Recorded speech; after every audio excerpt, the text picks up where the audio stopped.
you wanna bet that I can get you back inside your head before the summer ends and spread a little love. Just for a little fun, I'll make you come back to me before the rise of every sun. Baby, it's meant to be, I know you got a man, but he don't understand. You're gonna be a heartbreaker, you're such a love taker. So just suck me in and you can toss me like a cigarette, 'cause I just wanna be a bad habit, yeah.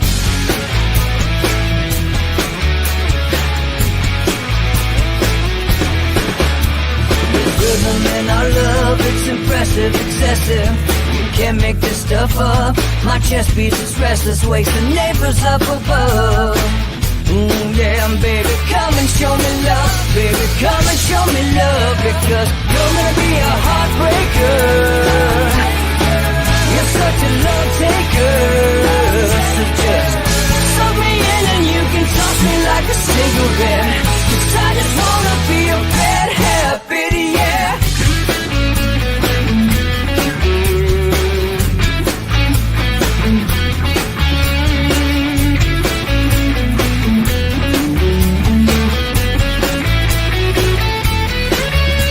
We can get on a plane and take a one-way ride, steal us away to find a place we can hide. It wouldn't take much to disappear for a night, just to give into the need and leave it all behind. 'Cause I know that you know that I know that you want me. You told me, now show me, come blow me away. 'Cause I know that you know that I know that you want me. You told me, now show me, come blow me away. You're gonna be a heartbreaker, you're such a love taker. So just suck me in and you can toss me like a cigarette, 'cause I just wanna be a bad habit, yeah. You're gonna be a heartbreaker, you're such a love taker. So just suck me in and you can toss me like a cigarette, 'cause I just wanna be a bad habit, yeah. Suck me in and you can toss me like a cigarette, 'cause I just wanna be a bad habit, yeah.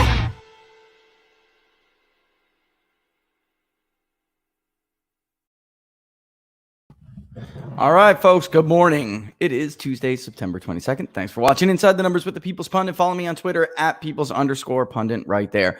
Big audience for Inside for What Are the Odds yesterday, with Barnes and Barris. That was a solid audience, folks. Thanks for watching. I really can't tell you.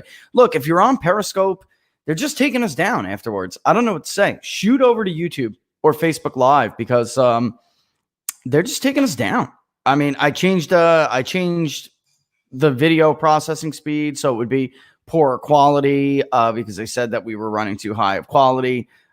Nothing worked. So they're full of crap. They're just, I contacted them again this morning. I think it's pretty clear that you guys are making the show take off. They don't want that to happen, so they're taking our Periscopes down. I mean, after everything I've seen, what the hell else am I supposed to believe, folks? Right?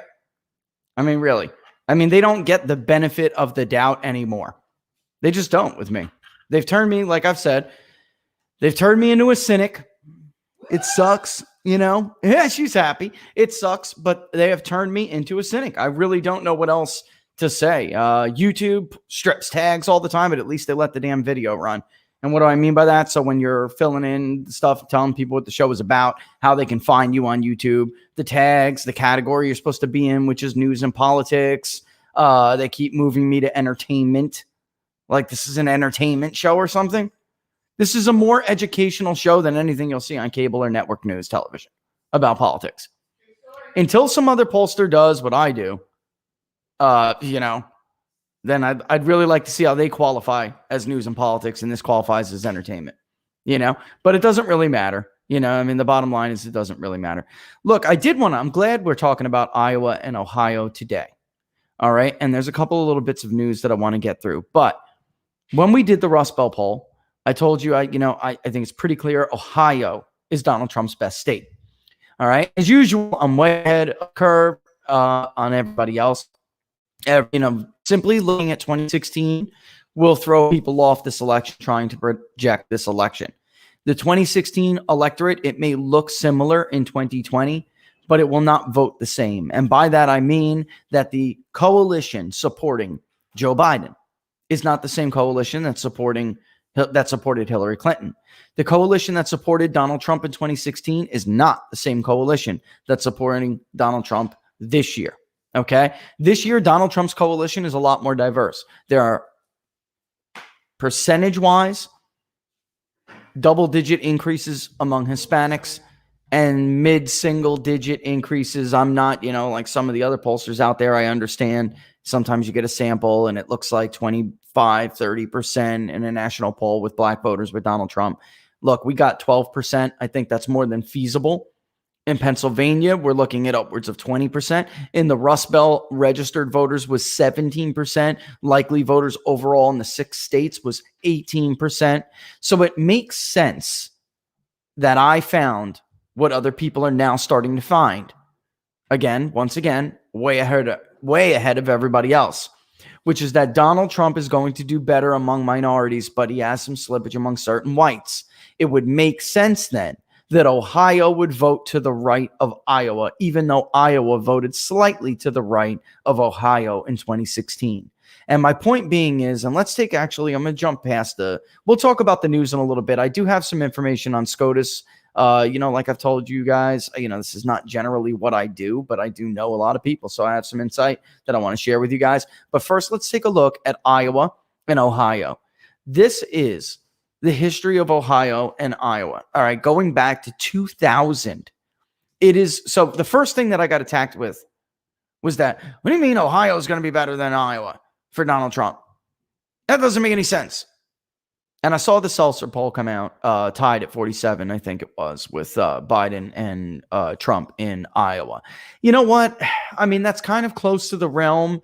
I mean, considering her margin is so big, her sampling error is so big, and we know how I feel about, and now I spoke about that a little bit on What Are the Odds. You don't let a news organization spike your poll like that. You don't let it happen. I'm sorry. And I don't think Ann herself was Cernovich's source for that poll. You should have fought harder. That's how I feel about it. But if you go back, it's in the realm of possibility is my point. It really is. Even though, I mean, I don't think Iowa in the end will be as close as people think. I do think Trump is running behind his 2016 margins in Iowa. And that's because of everything that I've spoken and told you guys about, the certain kind of voter that has softened on Trump. All right. However, with the Supreme Court battle, that may change now, because those kinds of voters now don't have the luxury of voting on whether or not they are picking the decent pick, right? They're worried about decency. Like, that's over now. It's either you're, anti-abortion up until 9 months, or you are pro it. You're either pro religious freedom or you're against it, right? I mean, we've seen just tons of these decisions in the wake of COVID lockdowns, right? And there's no doubt that there are some older whites in a place like Iowa and in certain areas of Wisconsin that Trump has slipped on because of COVID. And it is a problem for him. In Ohio, it is much more working man. All right. It is much more working America. And I don't mean that in any bad way to Iowa. I'm saying they're more farming. All right. And it's a little bit different. And then Trump, by the way, in 2016 won every single age group in Iowa. Young voters in Iowa this time probably are not going to go the way they did in 2016. Okay. It's just the way it is. But regardless, let's look at the history of it. So I was saying that Iowa probably, I don't think it's going to be as close as people think. I'm just saying right now, if you find a 2 to 4 point margin for Trump in Iowa, even, I guess, if you consider sampling errors, it is respectable to find that kind of result right now. I do see that. I really do. However, Iowa got to look at Joe Biden up close and personal. He's not that popular there. All right. As opposed to some other states like Michigan, who have a decent opinion of Joe Biden. In the end, Republicans, like we saw in the primary, they will, and they are, more enthusiastic to vote than Democrats. Iowa, that will be exacerbated greatly. Once upon a time, Democrats had an edge here. That is no longer the case. and independents being what we found is independents were roughly split in Iowa, then that's a loss for Joe Biden. All right. So let's say like a 2 to 4 point loss, but it's a loss nevertheless. All right. I can see where Salzer came up with tied at 47 or tied at 48, whatever I get that. I do. It appears that independents in some of these areas are going against, Trump. You just got to get larger samples and that tightens. But in the end, I get that. I do believe, bottom line, at the end of the day, Iowa will vote to the left of Ohio. In Ohio, these people just don't care about what the media has to say. They thought that the Mueller probe was a political witch hunt, one of the very few states to by majority say that. They don't believe the media. So a lot of these attacks, and of course there'll be some areas, but Trump's margin in Iowa is going to be bigger. Look at 2000. Iowa, Gore, 0.3 of a percentage point. That year, Ohio voted for Bush by 3.5 points. And I rounded up here, all right, guys? Iowa, Bush, 0.7 in 2004. That is the state, 10,000 votes that gave George W. Bush a second term. All right. Big boost in evangelicals. Bush still did not get the margin among evangelicals that Donald Trump got, or even for that matter, the surge. But he got at that point what was a relatively historic surge of evangelicals in Iowa, which pushed him over. Donald Trump won 80% of them. George Bush could not hope to have done that. Okay. In 2008, but at the time it was historic. And then Bush won Iowa by a slightly smaller margin. So the shift was overall in Iowa toward the Democratic candidate than it had been in 2000.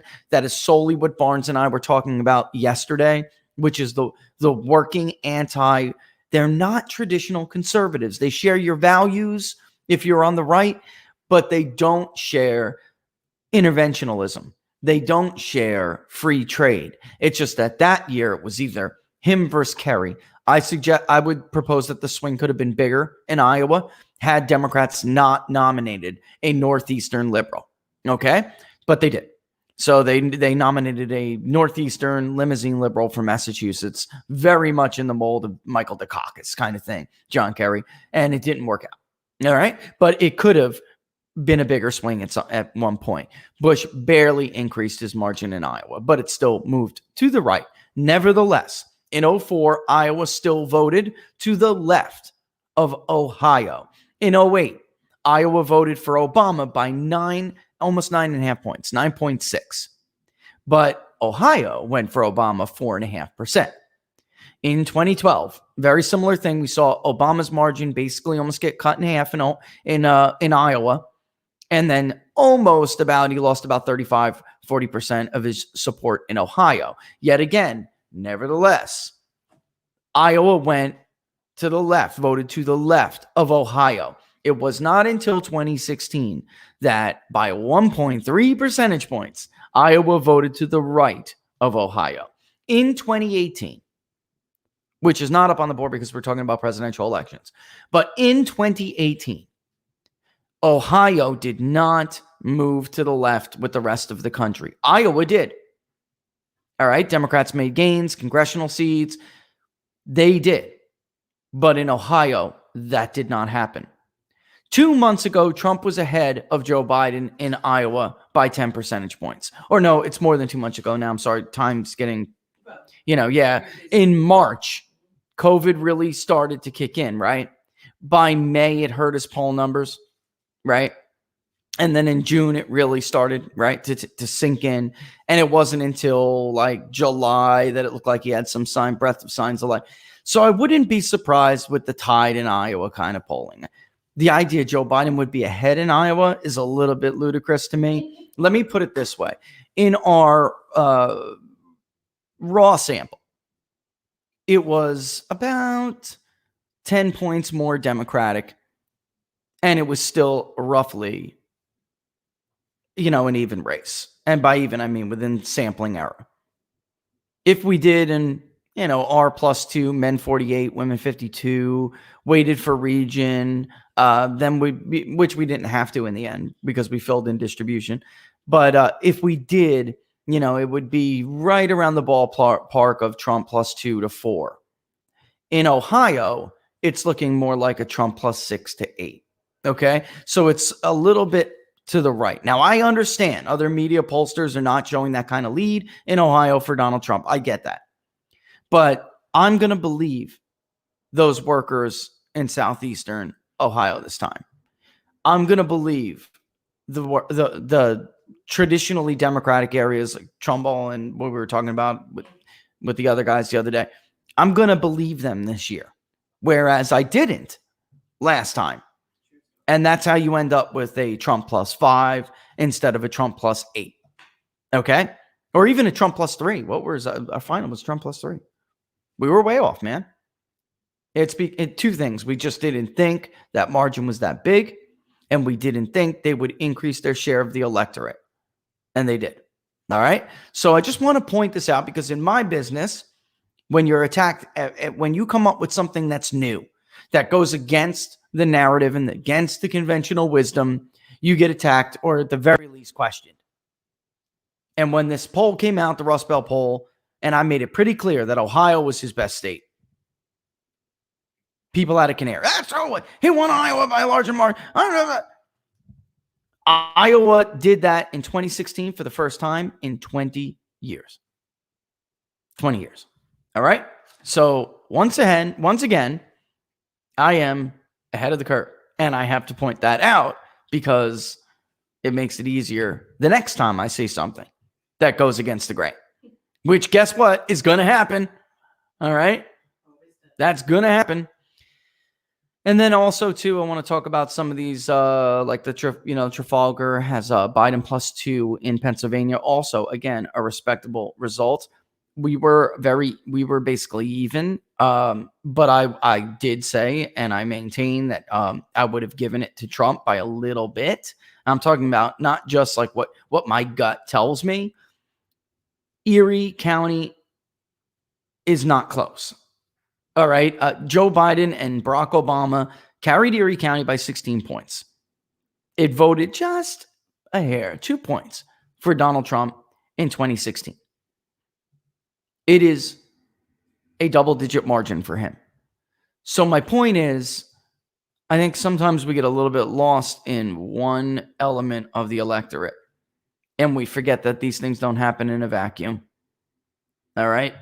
New updates on Pennsylvania voter registration. We can go over them if you guys want, but the bottom line is it's generally, I mean, it looks to me a little bit better for Democrats, but it's generally a continuation of what we have been seeing for the last 4 years. And Democrats, by the way, I want to just point this out. These people that pop on Twitter that we've never heard of, right? They just pop on Twitter and they're like, Democrats have made this many gains since July. We don't look. And so because I want to clarify something that always gets questions over. We don't care about some obscure, arbitrary month that someone picked as a baseline because it makes their side feel better. It doesn't matter what since July or since June. It is very common for Democrats to have summer surges that last into the fall with voter registrations. Very common. We care about the last 4 years. That's the baseline. The last election. Picking months like that arbitrarily is subjective and dishonest. There is a baseline. We don't need you to enlighten us with your genius baseline. That you're all of a sudden going to figure out which month is the best baseline. You're so smart. So I am so smart. Don't question what I did. I picked July because of some ridiculous statistical BS excuse I'm going to give you in the hopes that you're not good enough at math to realize I'm foolish. Crap. All right? 4 years is the baseline. It has always been the baseline. You hear those warplanes? Love those things. Can you guys hear that? I love being here. That is the best sound in the world. Even somebody who was in the Army, that sound is like, it's the sound of help. It's the sound of backup. It's the sound of thank God. It's a beautiful thing. I think that was, without looking in the sky, that was a hornet, I think. Yeah. That was an F-18 without looking in the sky. Sounded like an F-18. They have a very specific sound. I don't know if you guys can hear that, but it's music to my ears. Anyway, no, it's all right. Again, take it off. But getting back to it, 4 years of the baseline, and people are now just coming around to the idea that, oh my God, the voter registration trends don't look good for Joe Biden and the Democrats. They don't. That is not what you should be looking at. Early voting numbers this year are going to mean nothing. This election will be, take Pennsylvania, for instance, it'll be decided by this simple equation. Net gain in Erie minus net loss in Chester or whatever. All right. That is, and we're only always focusing on Chester and Delaware, right? Even in Cumberland, they just slowed the Republican gain in Cumberland, right?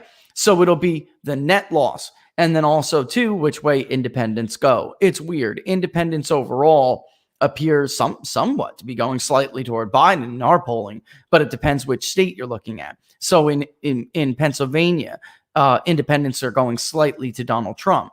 In Iowa, it looks like they're going slightly to Biden, right? Not enough, though, to offset that Republicans will have a turnout advantage in Iowa. Now, turnout, for those who don't remember, the Iowa caucuses were very bad for Democrats. They didn't like who they saw up front and, close and personal in front of them, standing in front of them. And they went out and they turned out at historic rates for Donald Trump. All right. And, it's just that was the story basically everywhere. All right. So I will tell, like I've told you before, I will tell the Epoch Times they can do what they want. But they're the boss, but I will tell them to abandon national polling altogether and just stick with tracking the Rust Belt states. This election will be decided by that region of the country, because losing some of the white vote in Florida, for instance, you're going to lose it at a slower rate than you would in like the Midwest, where there are more ancestral roots for Democrats, right? Mm-hmm. So it's easier to see a bigger swing in the white vote in a state like Michigan, because Michigan was so stubborn in following the rest of the trend nationwide. So the South, even parts of the Northeast, but the South, the West, the Midwest did not follow those quick moves among white voters. There's huge shifts, dramatic shifts to the Republican Party. So it would be easier to see a swing back. All right. I mean, that was really in Michigan, that's what put Trump over the top. There were these independents and Democratic voters they were white, tended to be older, and they had bucked the national trend, shifting over toward Republicans over the years, and they had continued to vote for Barack Obama twice, right? And they, going back even further on a little chart that we just put up, I mean, they voted for Bush in better numbers than they did for Romney, but ultimately, Gore and Kerry still won those voters. And at the last minute, they broke for Donald Trump in 2016 and just put him over the edge. Just put him over the finish line. That is how that happened. So it would be easier to see a swing back among those states, whereas a state like Florida, that's the South. And yes, there are plenty of voters that are from the North that have moved to Florida. And guess what? They actually tend to be those voters that abandoned blue states like New York, and they maybe even Connecticut, bunch of those states, and then they go down to Florida and they vote Republican. It will be harder to make a bigger shift among whites. And that's not enough if Donald Trump is doing so much better among Hispanics and black voters. All right. So I just don't see it in Florida. I don't. Contrary to the polls, I just don't want to have to keep going over their track record in Florida. They stink. North Carolina, I mean, I hear what Nate Cohen's saying, but Hillary Clinton didn't win the state by 6 points, Nate. It didn't happen. It didn't happen. And Joe Biden's not going to win it by 1 or 2. I think Trafalgar's probably right on the money right now in North Carolina, like a Trump +2, a Trump +3. I think Tillerson and Cunningham are very close right now. I think that's probably legit. It's the Rust Belt. If Trump does not hold Pennsylvania and add like a Minnesota combination with New Hampshire, right? Then Biden can box him out. This is where this race will be decided. The rest of it, I'm sorry to say, is just nonsense chatter. It really is. All right. So here we go. I do want to, oh, wow. We already blew through that first segment, folks. We already blew through that first segment. I wanted to get into something real quick. Yeah, I guess we'll talk about the Supreme Court pick on the way back. I'll take some today, but Freewheeling Friday is Freewheeling Friday, right? So, yeah, I don't think, let me just put this out there too. None of the polling that is coming out now or will come out in the next day or so really does have the Supreme Court issue baked into it. It will take some time. It will just take some time for it. And I'm not sure that it will really change polling all that much from media and university pollsters. Why? Because their problem is more about reaching certain voters and projecting which ones are actually going to vote. All right? That's their problem. I'm not sure that matters for this, right? So I don't think we're going to fix that by an issue changing. So I just don't see it. Yeah, damn it. Looks like early in the looks like I don't have any juice now. I woke up this morning to a source with a text message. You guys obviously see Mitt Romney made his announcement. However, I will say that wing is pushing, and I'm not sure that Romney's agreement to move forward on the nominee, I am not sure that it has to do with just anyone that's qualified. They're pushing for Barrett. They're pushing for Amy Coney Barrett. And I know, Barnes and I had a long discussion about her. I know, most conservatives do like her. I think Lagoa is the best. Personally, I was trying to play devil's advocate with Barnes yesterday, but in truth, I think he made really good points. Pandering to suburban white women by nominating Amy Coney Barrett is the wrong move. It's the wrong move. Why? Because she is the kind of candidate that will actually scare some suburban white women on questions of abortion. All right. With Lagoa, you still get a Catholic who's opposed to abortion, but I really do. I mean, we fielded so many Florida calls. Yeah, right. Well, yeah. I mean, we're fielding so many from Florida. Florida would probably be completely I don't think Biden has as good of a shot in Florida as the polling suggests. I think if you pick Lagoa, Biden should just cancel his events in Florida. I really do. I mean, it's just the people we've spoken with, even Democrats in Florida right now, who feel like they may have a good election, giving them wind against their, against at their back, putting the wind at their back. They think it will be a wrap if he picks Lagoa. So that will be it. I don't know. I just think that Barrett is not going to do what the conservative establishment is arguing she's going to do. Virtue signaling anyway is the kind of women that Trump has slipped with, right? They don't really deal with mirror images of themselves anyway. I don't know how to explain this. They would be much more inclined to applaud Trump for picking a minority woman, right, who shares their values. And just so people, because a lot of people don't know who these two women are. All right, I'm not a lawyer, so I'll leave up whose jurisprudence is more agreeable to conservatism or liberalism. I'll leave that up to people like Barnes, right? But I will say this is Lagoa, all right? Very Laura, you're Hispanic, so help me out here. Very like motherly, like has that like motherly Hispanic look. Yeah, patriarchal. Very because I don't want to say something stupid here, but you know, easy on, you know, like easy on the eyes, but also like but like firm. Yeah, like She's like that abuela. Though. yeah, like an abuela in waiting. Love you to death, but at the same time hit you with that. Yeah. There you go. She said it better than me, right? And that's appealing to a lot of people. And then you have someone like Barrett, who the reason why Barnes doesn't like her is because he has this one. That's one of the couple of them. It's like her jurisprudence, but he's got this history with like old money Southerners who play the game.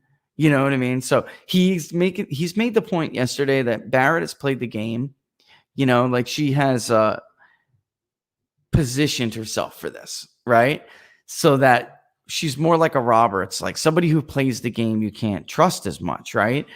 To do what she's nominated to do. Again, I'm just not a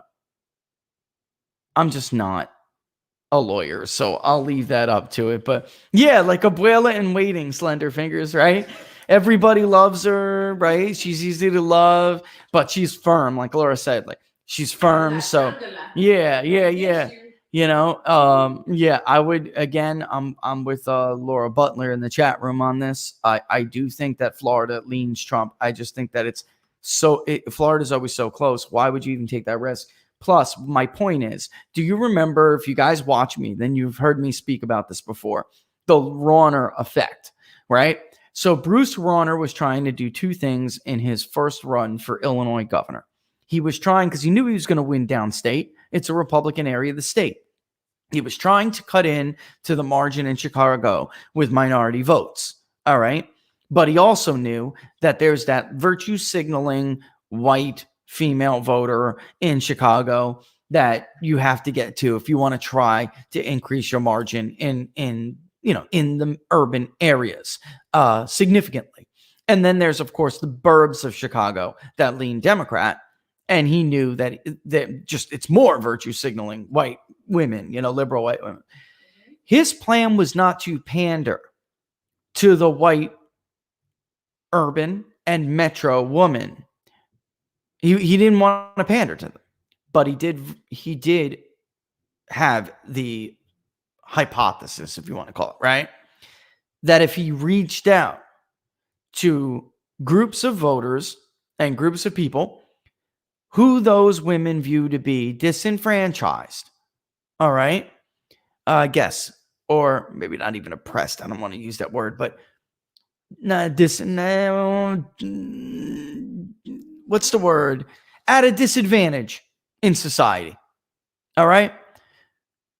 And his hypothesis was, if you reached out to those voters, that you could improve your margin with them. And he did by going to the faith-based community in Chicago. All right, Reverend Meeks, right? Yes, right. You remember that? Reached out. It was smart. It was genius. But he also increased his support among the gentrified white liberal because he did that. Or even moderate. Let's not even call them. I mean, the exit polls would call them moderates, but I think most of you watching would recognize them correctly as really just moderately liberal. But he didn't get that margin to increase by pandering. He got it by reaching out to those they viewed to be disadvantaged in society. And that is why, with that, taking that in mind, the Lagoa pick is the smarter pick. Florida's the most important battleground state in the damn country. Always. For any, Democrat can lose Florida, still win the election.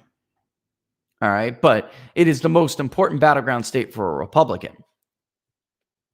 I would argue that the better way is not to pander. The better way is to, Trump's problem is that he's seen as rigid and less concerning about certain groups in society. By doing this, he could take that off the table. He could take it off the table. All right. Yeah. So I would also see too that Yeah, I mean, I'm looking at some of them just to interact with you guys a little bit. I'm not saying it's not legit. Seltzer's poll, I do think that and Seltzer, by the way, at this point had like Trump +4, although she polled more in 2016. So it's possible that she had Trump +10 a little bit ago, and then it tightened. The COVID thing hurt Donald Trump, guys. I mean, you guys have to understand that. For those of you, Iowa was never a red state like Brett Baer. That's why I went after Brett Baer for saying that during the Iowa caucuses. That is not true. It has been a purple state for a long time. It just went in a landslide for Trump in 2016. The chart I put up before, I'm trying to show you that was like aberrant voting behavior for the state. It has generally been close. Anytime it wasn't close is because it leaned to the Democrat, not the Republican. Republicans have barely won that state. Trump got a huge margin in 2016. That was aberrant. And I'm telling you, this year, Iowa, if it was today, Iowa will vote to the left of Ohio this year. So I'm not surprised.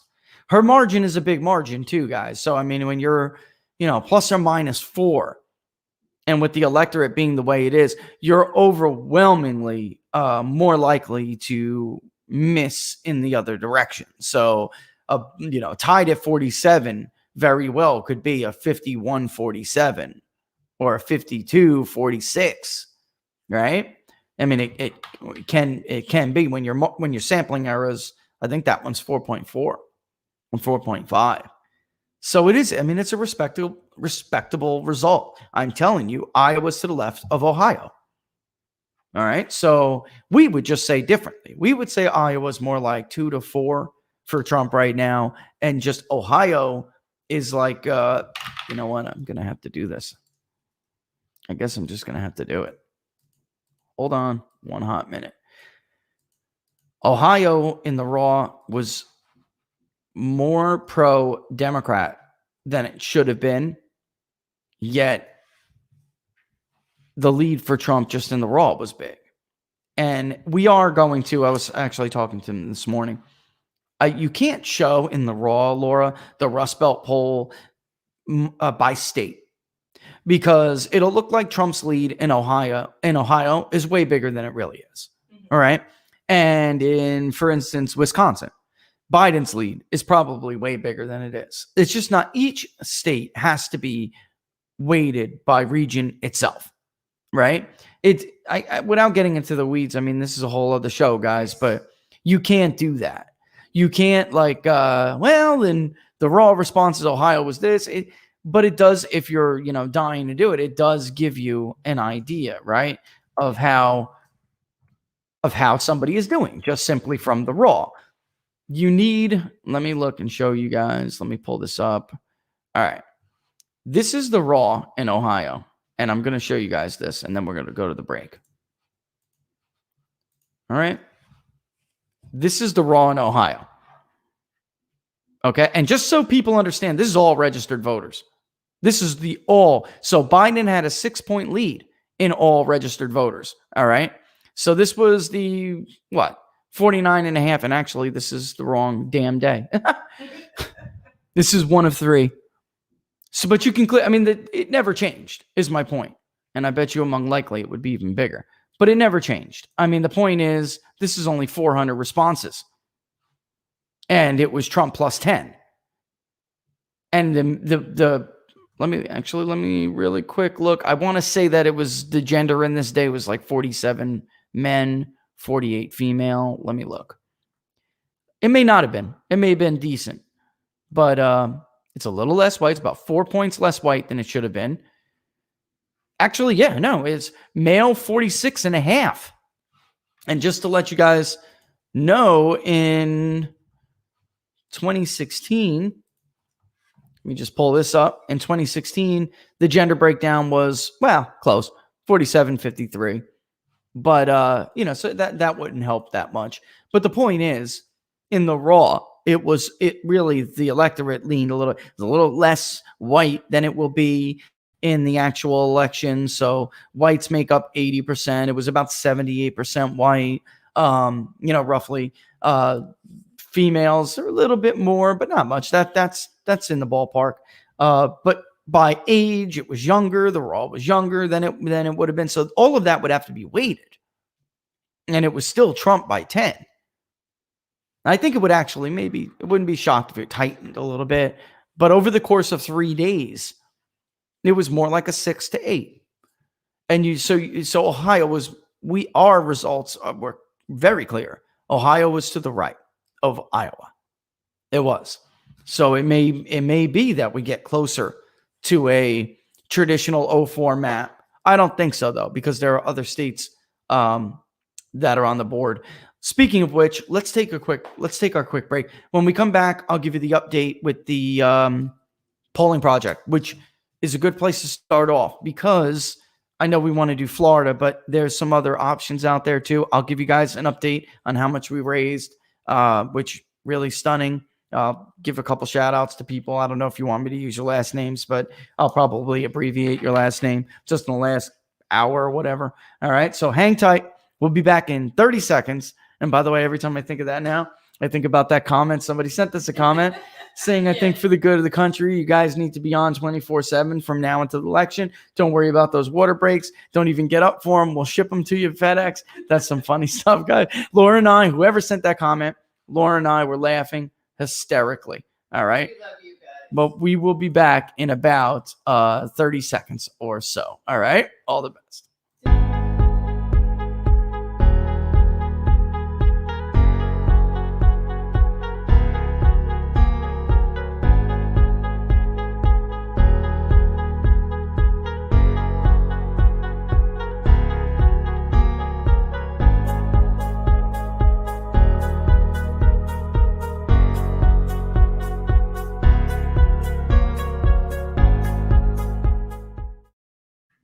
Oh, almost busted pulling a Rubio. Right? All right. So let's give an update to this polling project. All right. So people ask me all the time, and I'm hesitant to say exactly how much it would be because of clients, and some get different prices, and it depends because do you want mixed mode? Do you want to just do an online panel? Do you want to do an online and phone? I was hoping to do mixed mode if we were going to do it for you guys, just as like a show, public polling project show. By the way, the link it's a PayPal link. It's in the YouTube thing. If you guys want to do it, can you tweet it out or send it put it in their thing, Madam Producer? And in the last show or so, during Barnes yesterday, we had a bunch of people, Greg D, thanks. Danny F, thanks. And the list goes on and on. I didn't even push this thing. And you guys raised $1,000. I was like, what? I mean, They want Florida. You guys, or poll. I mean, because I always tell you, if you're going to do it, don't forget to write in there that this is for the poll because other people use that too, even though I always tell people to subscribe to People's Pundit Daily. Other people use it. So, I may not know what it's for. So just write in a little comment section if you donate, this is for the poll. All right. And then the idea was if we don't reach enough to poll Florida, and I'll do it for bare bones, I will. And if we can only do it, for instance, if we can only do it for online, if that's all we raise, then I'll do that. But if we don't, we can do a smaller state. We can do something like New Hampshire or Maine, which was some other requests, or if you choose not. Most of them, for the vast majority, though, of them just say this is for poll whatever state. The vast majority said that. If you did say Florida specifically, and we get to that point, we'll email you. All right. And we'll tell you. All right. So, that's where we're at. But, and then yesterday, I think I lost the list here, but I did want to give you all basically shout outs. But I mean, you got let me do that. Let me pull that list out real quick. Well, it's worth it. You know what I mean? Definitely. Right? Arguing. Should definitely say that. To be honest, when people brought this idea up, Robert and others, I know Rasmussen had tried it. We spoke to Rasmussen when they wanted to do one, and they asked us, well, what do you think? Have you tried this before? And I said, look, in 2016, we just did subscriptions, and then Laura and I really just fronted it ourselves, which you would not let me do this year. I mean, look, it was a lot. And, we got 3 children now, so we just can't do it as a public service, Paul N, thank you. James G, Dana M, David C, Ethan F, Gordon K. I mean, I'm just reading down a list. 2 Dan G's, actually. Ben H, Josh D. I'm going down the list. I mean, some of you gave very generously. Michael H, Peter R. I can't, like I said, can't even believe it went without any force. And that was my pushback on this idea, which is that, you know what, if we don't raise enough, we'll just have to give it back. And then it would be, if we really did this and pushed it, you may be able to fund a tracker going up until, which would be great. Like in 2016, the Sunshine State Battleground poll tracked, right? But it's a lot more because you need responses daily and a rolling average. All right. But if you guys do that, I mean, if this thing blows up like that, then we'll do it.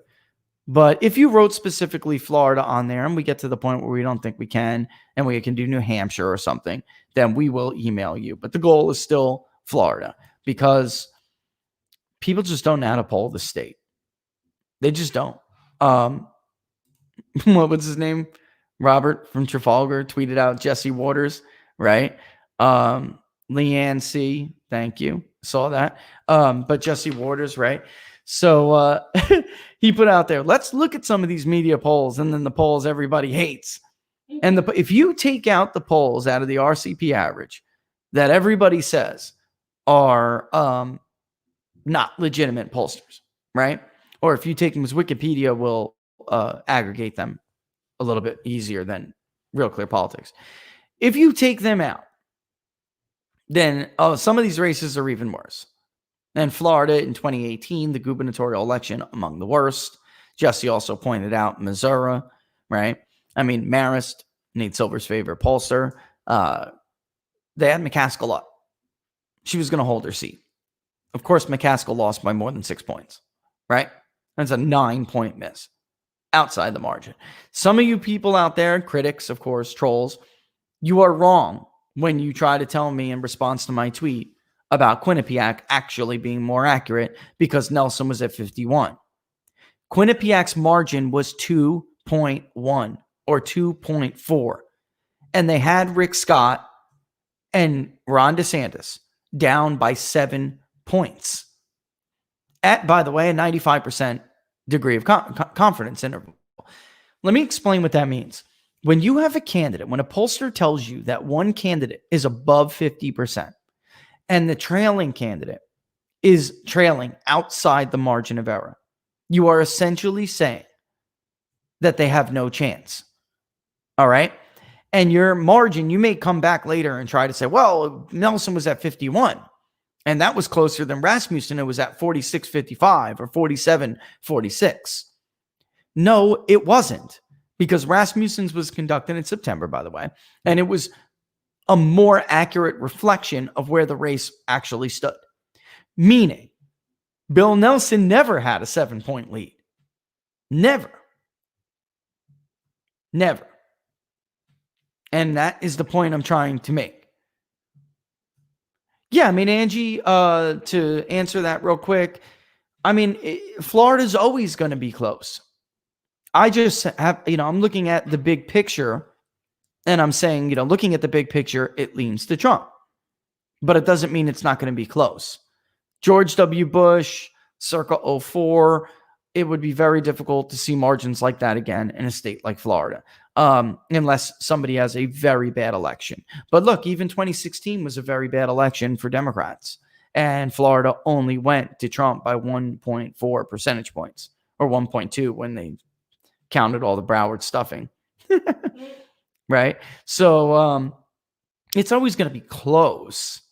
It's just that I'm looking at it from a big picture and I'm saying, it's probably not. If he picks Lagoa, we'll revisit that. I see some of those comments. I think there's value to that argument, that it may be better to poll Arizona or something. I kept Arizona off the board because a political entity wanted me maybe potentially to poll for Arizona, and I really don't want like, so unlike others, if I'm hired to do something for a political entity, then I do not want. You don't double dip. Yeah, you don't double dip. That's right. Thank you. You don't double dip, and you don't make punditry that's helps your client. It's not what you're hired to do. And if you do, then that's not right. You're a piece of garbage. Yeah. And Laura says you're a piece of garbage. You know, it's not legitimate to do that. Like, in my opinion, for Hart and Associates to poll for NBC and then poll for Hillary Clinton is not legitimate. You know, it's just it's more than double dipping. It's like unethical, in my opinion. You know, it's just unethical. There goes that integrity. It's just right. I mean, there used to be rules, folks. There used to be rules, and it's a crying shame that people don't really follow them anymore. And it's a crying shame. You know, but one reporter say about you, you're the only one that still plays by the rules. I'm the only one that still plays by the rules. Yep.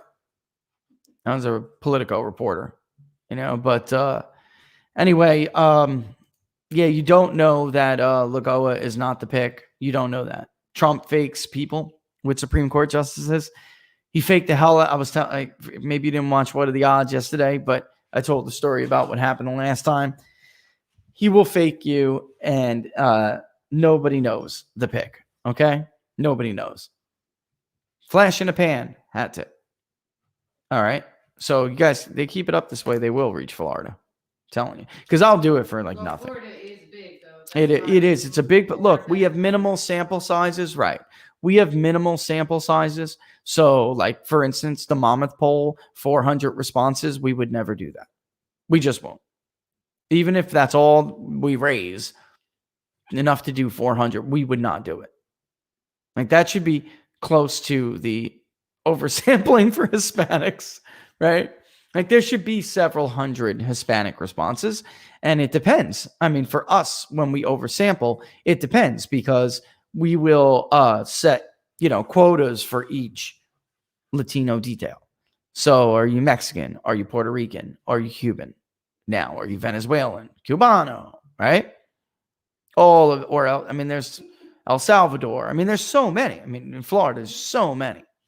So it is what it is. But yeah, that's where I'm at. But yeah, I wouldn't pretend to know who Trump's pick is going to be.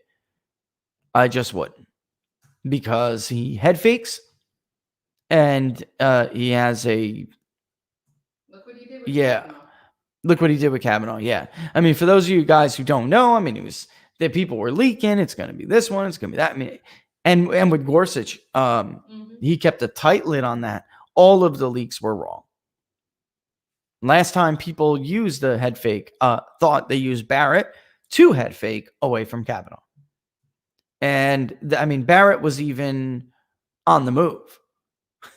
I mean, to me, I don't know if that was like part of the plan. You remember that? Yeah. I don't even know if that's part of the plan or, yeah, I mean, that's an Olaf, great question. Will Lagoa have influence on Arizona or Nevada? Nevada.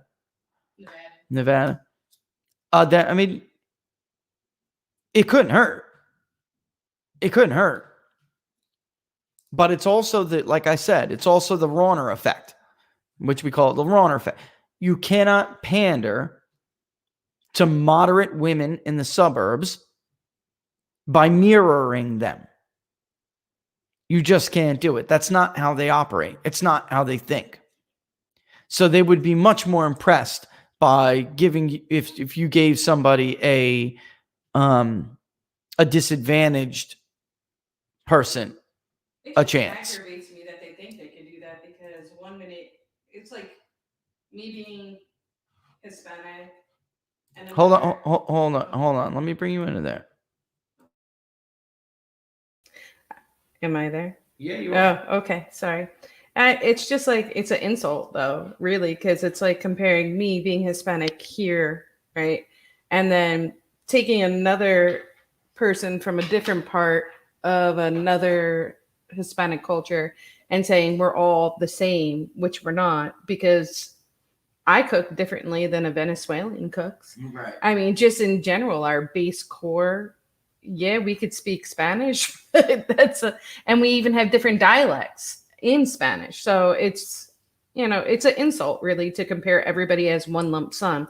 Just like you can't compare, like you always say, a white guy working in PA, middle class, to a Floridian being middle class. And it's just, it's like what's the word I'm looking for? Help me. Like an oxymoron, but not an oxymoron. Hold on, let me kill my own mic. It's an inappropriate comparison. I mean, it's an inappropriate comparison. I mean, but I don't think it could hurt though, picking Lagoa of like in Arizona. Or what I'm saying is it would probably do less there than it would virtue signaling. And I know Republicans hate hearing this because they hate identity politics, but it's how it is. You have to play the hand you're dealt, right? You have got to play the hand you're dealt. That's what they're going to do. And they're going to make Barrett out to be a very scary pro-life extremist. And she's a white woman. So in their rules, in their construct, she really can't fight back. And now, to play devil's advocate, is what I tried to do with Barnes. I'm not saying the other argument doesn't have some valid points. I do. They want Democrats to attack Amy Coney Barrett. They want her to because they want to show the white woman how they feel about them. That's what they want. I get it. I do. I totally understand. I just have to tell you guys that there are some that don't care about that. They actually, and here's why. They care more. All right. How I'm going to put this. They have their own guilt. Some of these people have their own guilt, white guilt. That is real. They have white guilt. And you're not going to make them feel bad about attacking a white woman because on some weird level, whoops, did you guys hear that? On some weird level, they feel like they should be attacked. It's freaking, look, I don't know how to say it, but yeah. What is it? Somebody from the crowd tell me, what is it? What is the priest, like they scourge themselves? Is it scourging or flogging? Flogging. They flog themselves, right? Yeah. They, I don't know how else to put it. I really don't. I'm trying to pull up this thing because I was kind of a wise guy the other day doing it, Laura, but it's kind of really true. Let's see if I can pull this up. And I quote tweeted it and I said, suburban white woman, right? So it's like they care more about the abortion issues than they do about having a woman sitting on the Supreme Court that looks like them. You know what I mean? Let me see if I can pull this up. And this is from, I mean, you guys might have seen this on Twitter. All right. But hang on one second. This is probably going to get me a damn copyright strike. But hold on. I mean, somebody might have copyrighted this somewhere. But too many facts. Before we go to a break, I want to pull this up. And there it is. I got to remove myself so you guys can see it in full definition. Suburban white woman. Fuck off to people that are pro-life. I fucking hate you. Why can't women have abortions? I just saw a fucking pro-life sign driving down the fucking road having a mental breakdown. And I was trying to say, oh, you people are you're so fucking stupid. Ugh! This sign says, I could feel pain before I was born. It's a baby. Bitch, I was born and I can feel pain. I wish I wasn't fucking born. Stop bringing these fucking kids into horrible fucking homes just because you're pro-birth. You're fucking stupid. And I wish I had been fucking aborted. Oh my God. Sorry. I'm so sorry. Listen, at first I was like, Tim, this has to be a fake. This has to be a fake. This has to be somebody who's, I mean, and I should have told people, viewer discretion advised there, filthy language, whatever warning. Yeah, I didn't do it. But the bottom line is like there are legit. Is Amy Coney Barrett going to do anything to convince that woman? And of course they're not in there, but they're not like, totally. That's not every voter we're talking about. I'm just simply saying this on some level, you have to realize what you're dealing with here. Right. So it's just, you were trying to win over the white woman who went for 2 points for Donald Trump, suburban white women. All right. You're not going to do that with an Amy Coney Barrett. That's my initial take. All right. Maybe I'm wrong. And it turns out, I just feel like there's also more of a risk of Republicans getting mired down in procedural. Like Democrats are very good at procedural battles. They're very good at that. And I feel like Amy Coney Barrett is an easier nominee to bog down in procedural battles, Laura. All right. And by the way, they're in Carolina Pines right now. All right. Just to let you know. All right. Yeah. And Lagoa was confirmed overwhelmingly. And there would have to be somebody who, Democrats would have a harder time saying, why did I vote so overwhelming for her where, I'm not now. Why was she good enough for the 11th Circuit, but not for the Supreme Court? There's more votes for that nomination, right? Whereas Barrett, she got everybody's attention during the, what's the word I'm looking for? Exchange with Dianne Feinstein, where her and Feinstein, and maybe I'll find that, but Feinstein basically got into it and made what I even thought to be a anti-Catholic. It was an anti-Catholic comment. I mean, I think it was. And that is what conservatives are hoping for, right? With the dogma argument. Do you remember that? That's what conservatives are hoping for, a moment like that, so they can show women who they may even tell you that they're pro-life. But in the end, pro-choice. But in the end, they're not 100% on the unfettered abortion train, right? I see more of a risk than I do that you're going to replay that moment. And to conservatives, sometimes they get confused by what is appealing to them versus what is appealing to some of these other voters out there. All right? I just do. I don't necessarily buy Dave Wasserman's argument, which was, well, there's just too many voters who were actually pro-choice who voted for Trump in the Rust Belt. That's not totally true, because they're asking, those are polls that simply ask about the designation. They don't drill very far down into the abortion argument. But I do feel that Democrats will be able to paint her as a bit of an abortion extremist. So they could potentially scare away those voters that Barnes was trying to talk about yesterday when he was making the case for Lagoa, right? So I don't know. I mean, look, both sides do have good arguments, but at the end of the day, I think that my own personal view is that Lagoa would be the smarter pick. That's my own personal view. And people say, well, she doesn't have as much of a track record, but there is the argument that Barrett looks a lot like how Roberts looked when he came up. So, like, they played the game a little bit too well, hoping that one day they'd be on the Supreme Court, and their decisions in some of these lower court decisions, are like tailored for you to look at their resume. And then when they get on the court, they act very different. And it's part of like why Robert doesn't trust her, is because of where she comes from, family, historically. And he said, I wouldn't trust anybody anyone in that social group with that kind of power. So I'm not making that argument too. I'm simply saying that's the argument. Whereas you're still going to get a Catholic pro-lifer in Lagoa, right? So yeah, I tend to think, Ted, that Lagoa is the more conservative pick. But I guess it depends on what our definition of conservatism is, right? So, yeah, like I think some social conservatives forget that using the power of the state for your values is still using the power of the state, right?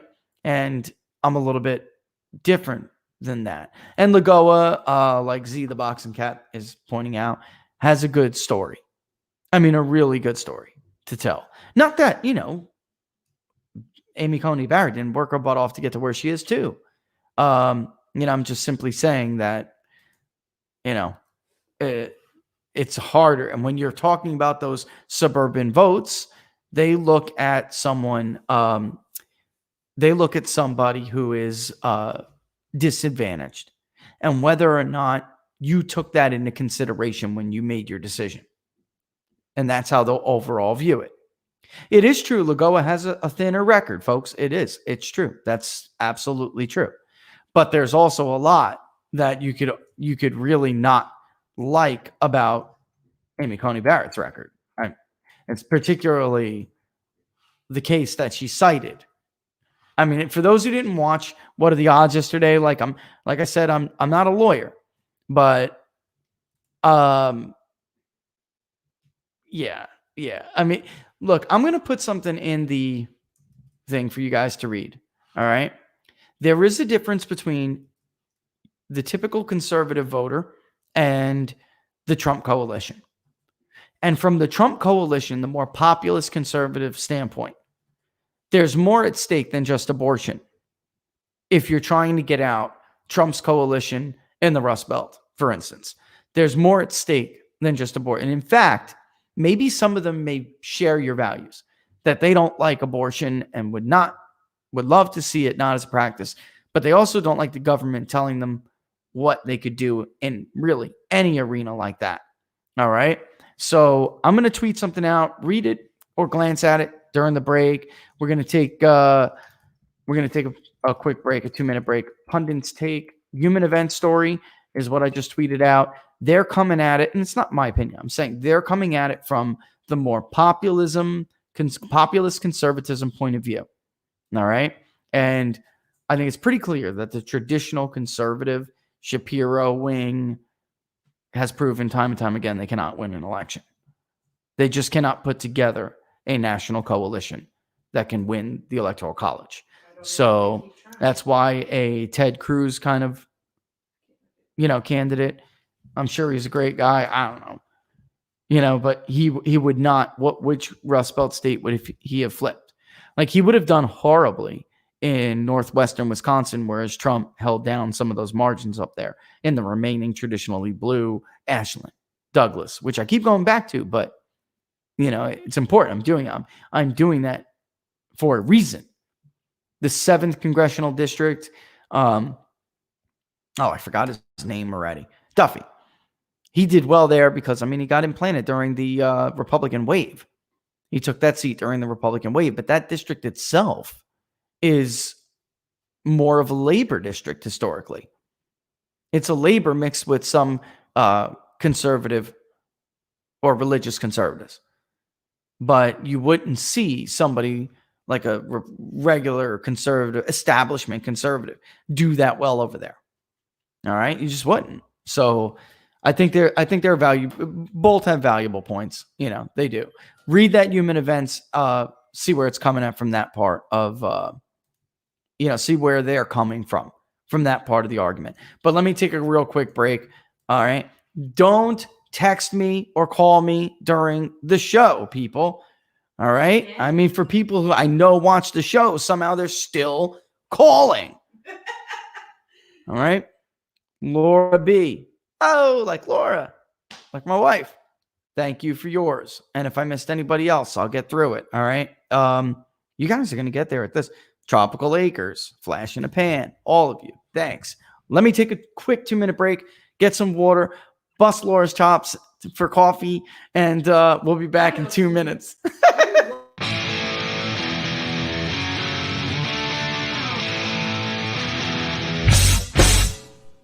How much you wanna bet that I can get you back inside your head before the summer ends and spread a little love.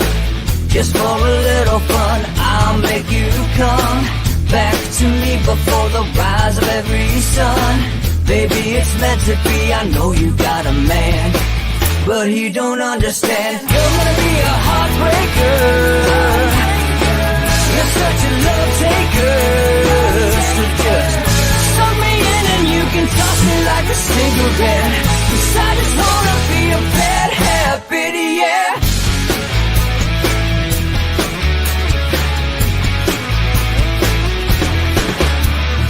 Rhythm in our love, it's impressive, excessive. You can't make this stuff up. My chest beats, it's restless, wakes the neighbors up above. Yeah, baby, come and show me love. Baby, come and show me love. Because you're gonna be a heartbreaker. You're such a love taker. So just suck me in and you can toss me like a cigarette. 'Cause I just wanna be a bad habit, yeah.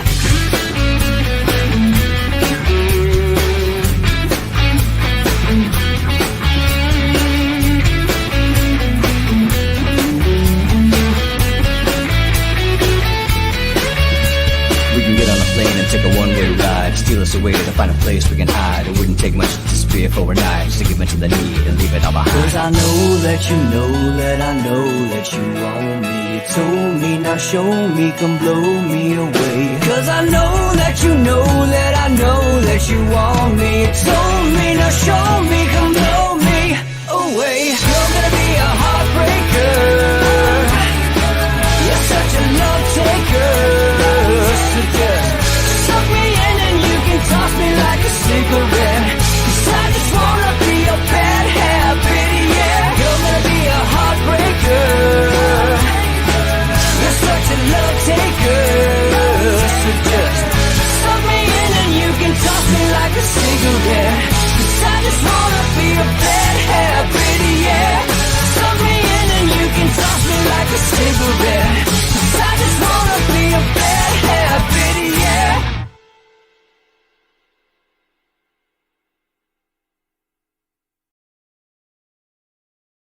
Yeah, I saw it was that Rush Limbaugh. Well, I heard, and then I went back and I did listen to it. You know, look, whether you're right, you're from left.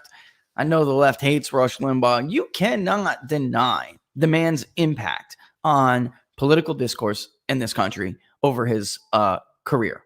All right, and some horrible things when it came out that he had cancer. All right, throat cancer. Horrible things that were said about him by disgusting, miserable, unhappy people on the left on Twitter. You should be ashamed of yourself, just like you should have been after Justice Antonin Scalia died. I saw nobody from the right say, all right.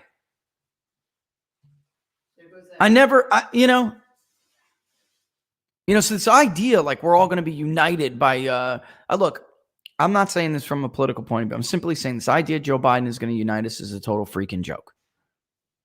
A total joke. Joe Biden will not unite this country. No. First of all, Joe Biden will not be president if Joe Biden wins. Kamala Harris will be president. She said so herself. He said so himself. In the Harris administration, I'm a transition candidate. What the hell are you talking about? Whether you're on the right or left, you cannot deny the impact the man has had on political discourse in an era, and for those of you maybe not old enough to remember, in an era where everybody knew that everybody in media was on the left and they slanted the news, nothing like now, which is an outright, they are an opposition party. So after 2016 or throughout that election, they clearly were more than biased. You know, and we all saw that in WikiLeaks. It proved what conservatives had said for years and alleged for years. But then after 2016, because the Democratic Party suffered so many defeats, they had really no political power. So the media stepped in as the opposition party. They played the role of the opposition to the Republican Party. All right. And they did so by pushing a hoax that the president was a traitor who colluded with Vladimir Putin to steal the election. I mean, think about this for a minute. Rush Limbaugh was simply, if you're on the left, then you should blame yourself. He was simply an answer to what was an overwhelming bias and viewpoint that did not represent Americans at all. Roger Ailes, his genius at Fox, starting Fox, his genius was recognizing that half of the country did not agree with that. Most of the time, more than half of the country.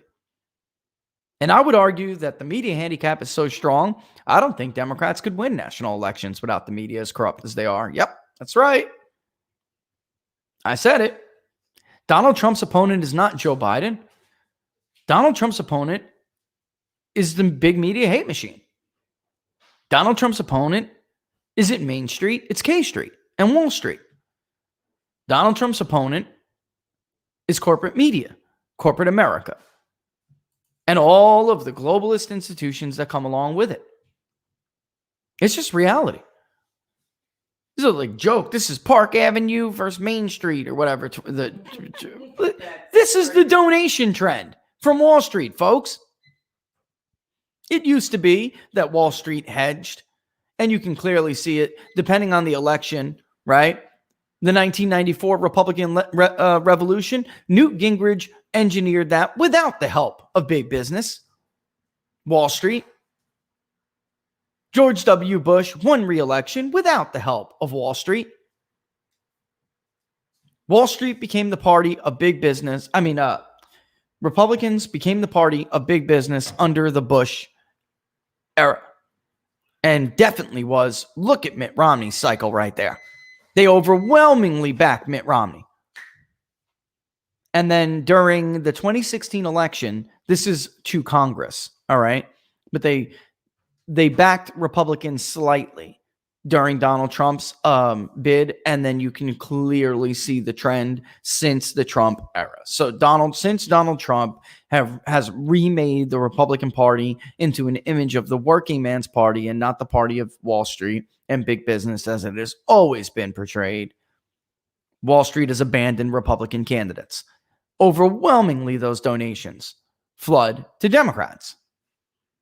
For those who don't know, it has always been the case that the big guys on Wall Street were liberal. That has always been the case. Even throughout the 80s and the era of rugged individualism and Reagan, they were always liberals. Like the very rich Wall Street, white, elitist class, they have always been liberal.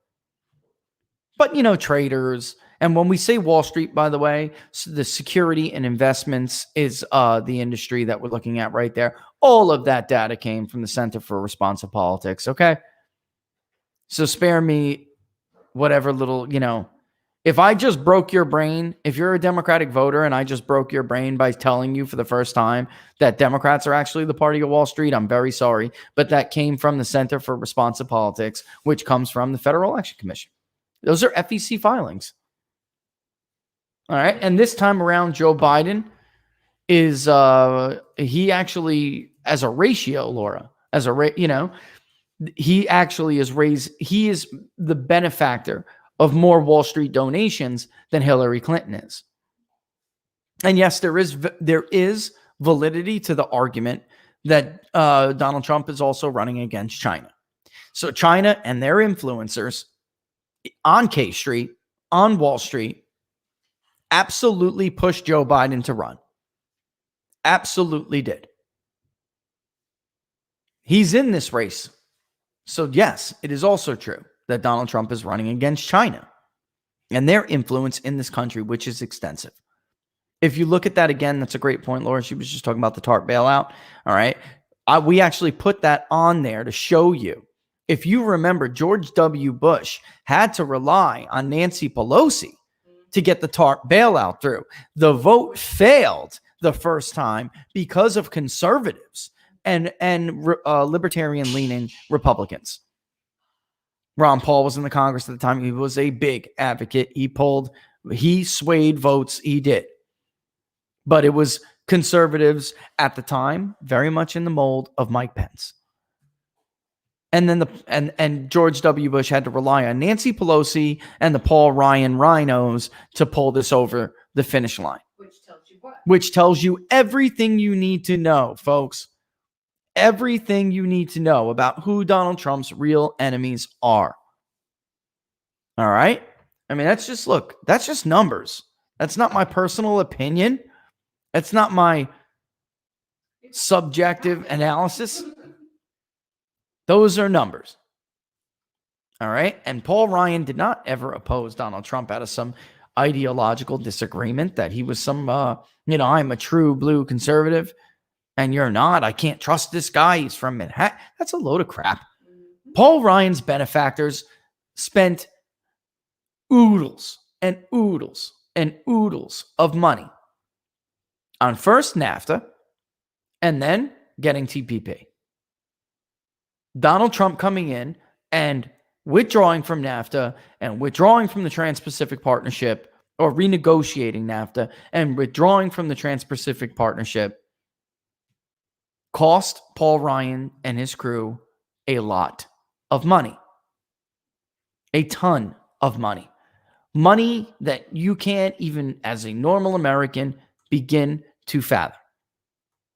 All right? I mean, it's just reality again. And back to the Rush thing, some things are just not up for it. He was a voice until Fox News came on the scene, which I'd argue, I'm not arguing, I know. Fox News is not conservative. They are not conservatives. They are not your news network if you're a Republican or a conservative who's watching the show. They are, in my mind, worse than CNN and MSNBC. Because at least CNN and MSNBC are honest about who they are. They're not pretending falsely to be the hallmark channel of cable news network. You don't know any of the women who worked at Fox News, apparently. I do. They don't have middle American values. They don't represent evangelical. This is a total joke. They give them an audience because they see a market. It's money. That's how Allison Camerata sat on the curvy couch at Fox and Friends for years and pretended to be a conservative. Oh, what's her name? Now she's, and I'm getting there, right? Yeah. Laura said, what about Megyn Kelly? Not like her. It was only until Donald Trump that the mask came off on Megyn Kelly. She pretended to be a conservative for years. These people are better actors than they are reporters and journalists. Although I actually got to tell you, I know some of Megyn Kelly's experiences. And I don't know. As a reporter, I respect some of the stuff she has done in her career. I do. Was she unfair? Absolutely.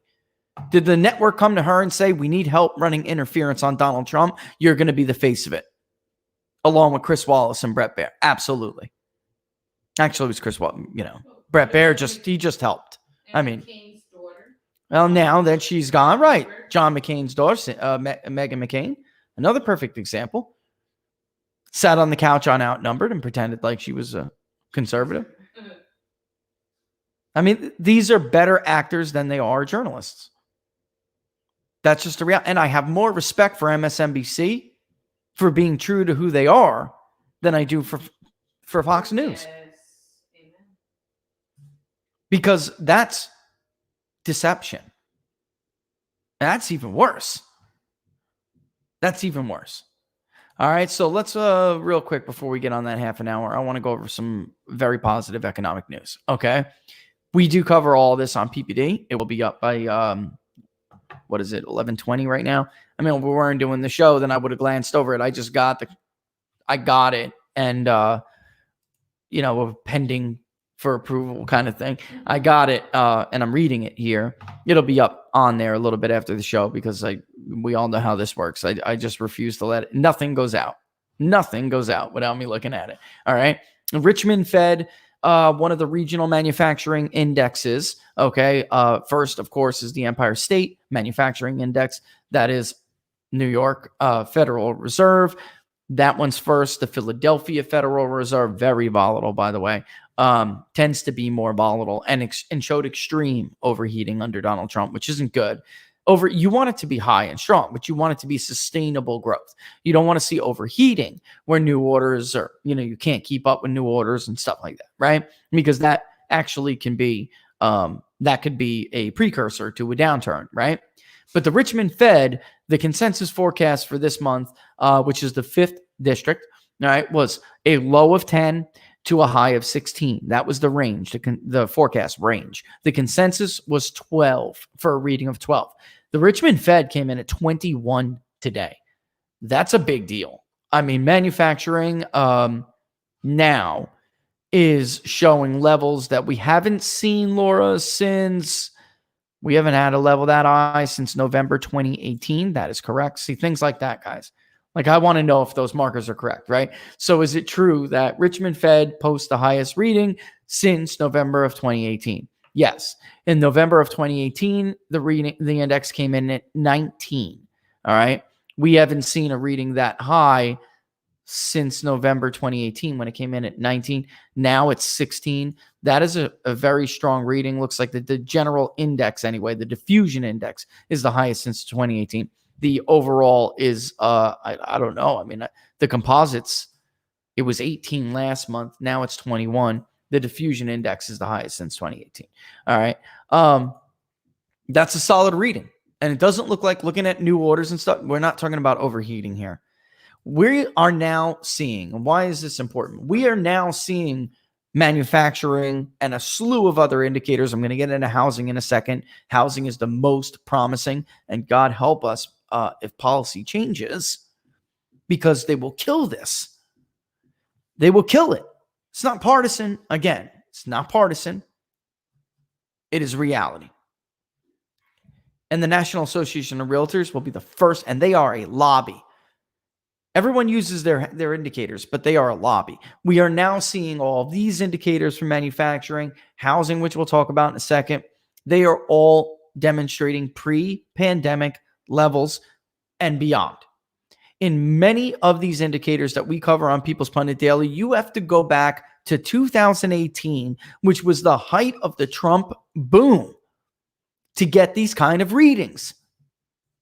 It suggests third quarter GDP is going to be gangbuster. Gangbuster.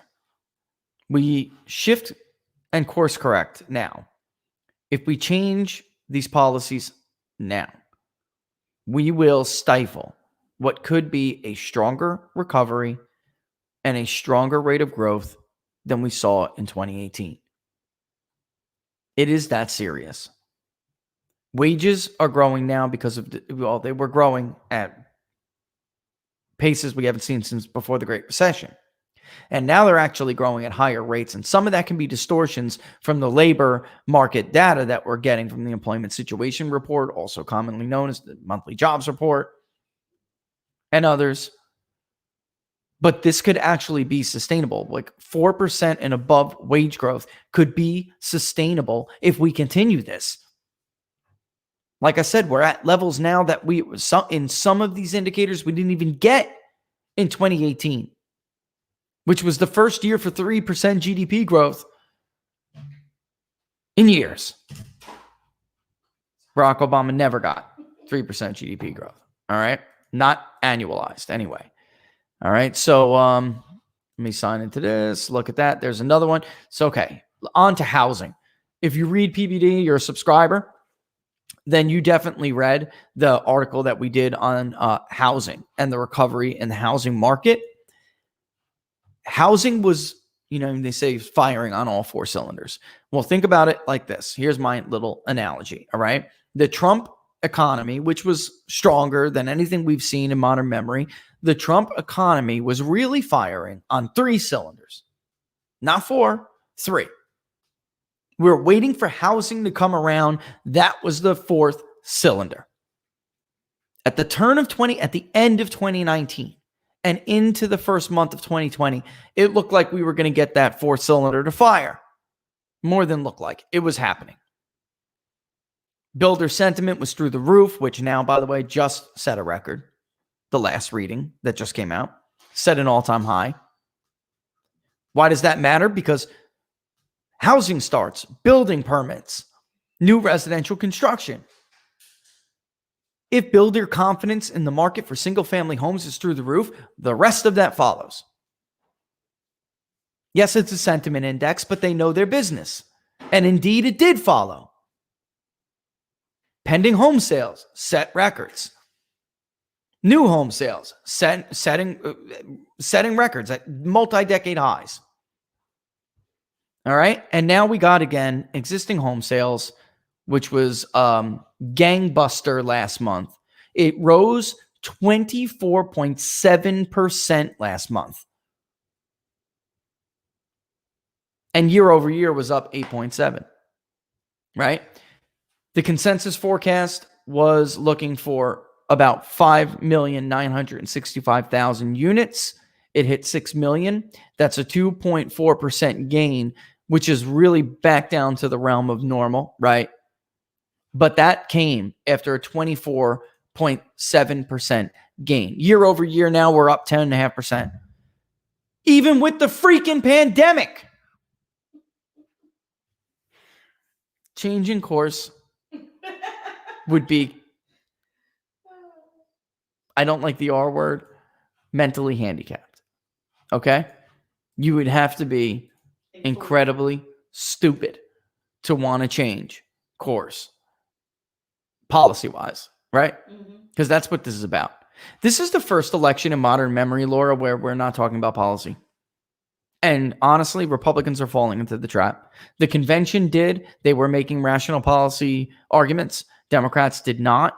They should not fall for this. They should make policy debates. Talk about how you will make people's lives better. There's a reason why Democrats aren't doing it. They don't want to because they can't. They have to win an election. That's a quasi kind of a third world conducted that has to do with what kind of person are you? Instead of how much money is your family making? How good is your life? Interesting, by the way, in the Rust Belt poll, all right? A lot of people, almost nobody paid attention to this, Laura. There was a difference in registered and likely voters. We asked a 4-year ago question, but we actually did it a little bit differently because, right? We didn't think it was right to just say, how are you? Were you better off than you were? So thinking about your finances, which would you say best describes your situation? I am better off than I was 4 years ago. Okay. I was better off than I was 4 years ago before the pandemic. I am not better off. I'm about the same. All right. I'm not going to go state by state, but a majority said that they are better off than they were 4 years ago, or that they were better off before the pandemic. And only about a quarter said that they were not. All right. And likely voters, there is a difference in between the registered voter and likely voter. And of course, really, that's more important because it'll only matter what the electorate thinks about their position. Okay.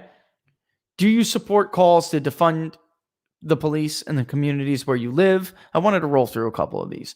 Oppose 62%. Support 25%. Generally speaking, how much trust in media do you have when it comes to reporting the news accurately and fairly? A great deal, 15.4%. A fair amount, 35.7%. Not very much, 28.5%. None at all, over a fifth. Half the country, not very much or none at all. If state and local officials mail unsolicited ballots or ballot requests to everyone on the voter rolls, how much trust would you have in the integrity of the election result? Not very much, 24.1%. None at all, almost another 20%. So again, half the country, this is what they've done to us. This is what they've done to us. You cannot have half of the country cast doubt on the election. A house divided cannot. You can't do it. You just simply, right. Abraham Lincoln, people, Abraham Lincoln, a house divided. You can't have half the country think the election was a sham. Everybody has to have faith in the integrity of the result. This is a disaster. And by disaster, I mean from a historical point of view, this is going to lead to a bad place.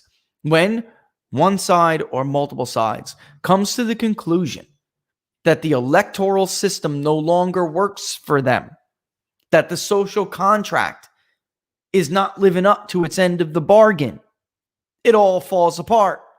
Like many other empires have. Read Treatise on Government, people. John Locke. It will all fall apart. And I'm laughing, but it's not funny. It's not funny. You have kids? I have kids. I don't want them to have to deal with our failures because we were too cowardly to address them. Or worse, we just weren't big enough. We just weren't big enough. We just couldn't rise to the challenge. We are big enough. That's the thing. I don't know, Laura. You get the kind of government you deserve. You know, like I mean, really, I don't know. Have you or anyone else in your household? Let's stick to the numbers. Because Laura and I, look, you know, bottom line is we don't want to lay it on you, but we don't have a very positive. I mean, from a historical point of view, this bodes badly for us. This bodes badly. This ends with, and you know what? I got to give some praise to Tucker. He said it flatly recently. This ends with violence. This ends with conflict. You can't have this in a self-governing society. You just can't have it. Well, also the problem is that today's day and age, our younger generations do not know what it's like to have strife, real strife. Real strife, yeah. And for real strife. Said it? Was it Madison? Oh, man. One of our founding fathers said that. Well, get the quote right before you say it. Don't let someone misquote you. Don't let someone misquote you. Get it, you know, I'm get. talking about the founding fathers. You'll know the quote about every now and then. Oh, yes. Yeah. That you're talking about Jefferson. Jefferson. Yeah, but that's not good. I mean, but my point is that's not the desirable outcome. They're setting up the playing field for this. Yeah, well, the bottom line is and what he was getting at with that is that you simply cannot. It will happen where group or multiple groups will come to the conclusion this doesn't work for me anymore, and they have no one else.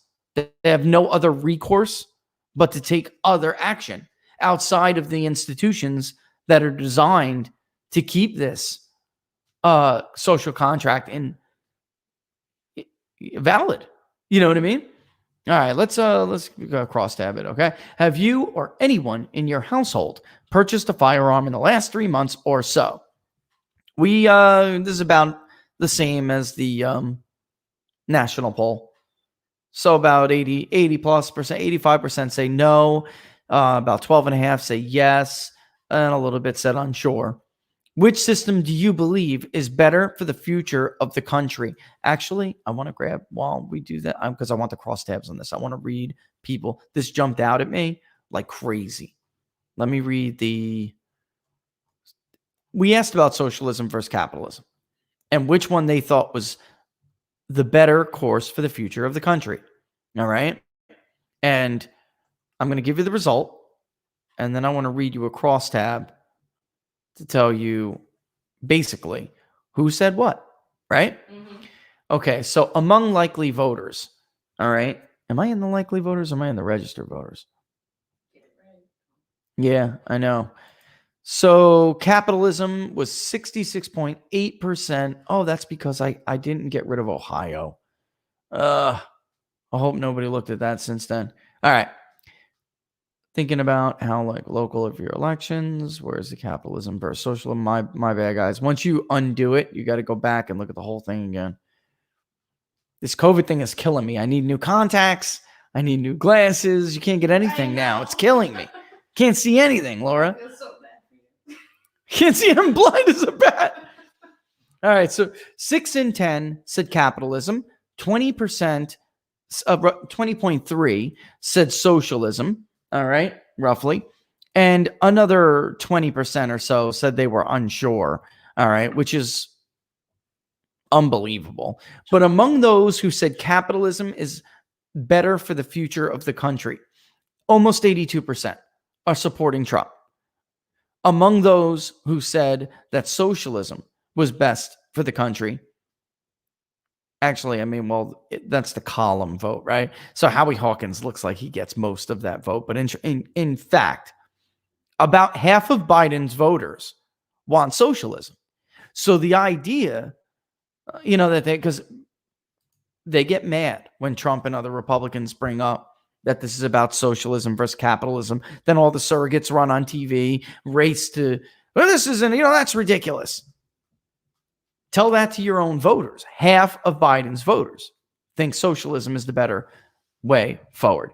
All right. Stimulus checks, widely supported, whether or not people want another round of stimulus checks. About 80%, just 78% say that they support additional stimulus checks. Or is it, 70, yes, no, 78.2%. All right. Additional unemployment benefits, almost about 2/3. Additional loans to small businesses, about 8 and 10. Extending eviction postponements, about 7 and 10. Extending student loan deference, one of the lowest actually, still about 7 and 10, but one of the lowest because I'm rounding, right? All right. So, and then of course, do you oppose or support fracking? All right. Overwhelmingly. And in Pennsylvania, it's higher. All right. So overwhelming in Pennsylvania, right? But it's about only 33% oppose fracking. Quite a bit said they were unsure, but still about 44 and 10 said they do support it. And when you look in Pennsylvania, I believe that's like a 16. It's like a 16-point margin in Pennsylvania. Do you plan to get a coronavirus vaccine if and when one becomes available at no cost? All right. 47.3% said they do. 26% said they do not. And another 26 and change said they are unsure. Now, we said at no cost because, contrary to political talking points, it has already been money has already been allocated. The COVID vaccine will be free. I mean, this idea that, I saw a morning consult poll where it's like, I'd love to get it, but I'm a student and I don't have the money. Well, you didn't ask it. You didn't ask it right. It will be free. All right. So, and especially if let's say it is free, are you going to get it or not? All right. Not what are your barriers to getting it, right? Keeping a close eye on your thing, Laura. Keeping a close eye on it. All right. So the next one, she's got something coming. Her birthday present is coming, and I'm trying because nobody has this address in GPS.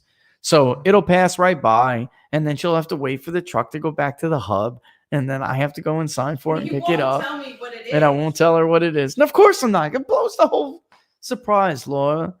Blows the whole surprise. I want to see the look of excitement on your face because I know you're gonna love it. All right. Do you support or oppose a federal mandate requiring all Americans to get a coronavirus vaccine if and when one becomes available to you? Okay. 47% oppose a federal mandate, 30 and change, 34 roughly supported it. So it's opposed by about 13 points, even though there's a lot of people that say unsure. Looking at who these people are, Laura, they do not support a mandate. This is like, there is a lot of social bias in the issue answers. They don't want to tell you their real thoughts on race or COVID, like the touchy things about COVID, right? Mm-hmm. Now, another cute little thing to look at. Crossing this answer with the presidential vote preference, 46% of Joe Biden supporters want to force Americans to get a coronavirus vaccine. Another 21% said they weren't sure whether we want to or not. And only a third of Biden supporters said they oppose requiring forced vaccinations. If you support Donald Trump, 59.4% opposed it. 28% actually did support it, which is a little bit shocking to me, but I just read the results, people. Another very interesting thing here. Think when I read this to you, think about the media and how they flip out when Donald Trump levied tariffs on people. Okay? Think about it for a second. Remember, he's going to cause this. You pass that on to the consumer. You're going to destabilize the economy. Global trade as we know it is going to grind to a halt because Donald Trump imposed tariffs on China or Mexico, which was essentially reciprocity. It's about time. It's a reciprocity, right? It's not like he did it and they didn't. So do you support or oppose the use of tariffs in trade negotiations with other nations as leverage in trade negotiations with other nations? 23-point margin that they support it. Now, a good number say they're unsure, but a 23% margin supports it. I mean, it's such a disconnect. Of course they do. Of course they do. This idea like the Wall Street Journal editorial page represents how voters feel in Michigan or Pennsylvania. This is crazy. Some of these editorial pages really should start driving around and talking to people. Maybe they'd have a better informed opinion. But all right. So in July, and this is how this question was worded. In July, the U.S.-Mexico-Canada Trade Agreement, USMCA, officially replaced the North American Free Trade Agreement, NAFTA, from 1994. Please tell us whether you support or oppose replacing NAFTA with the USMCA, or if you have never heard of it or are unsure. All right.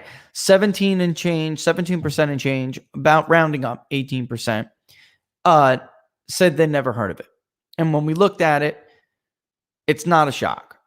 So there are a lot of, I don't know if I should, educated and younger people who just really had no idea what we were talking about.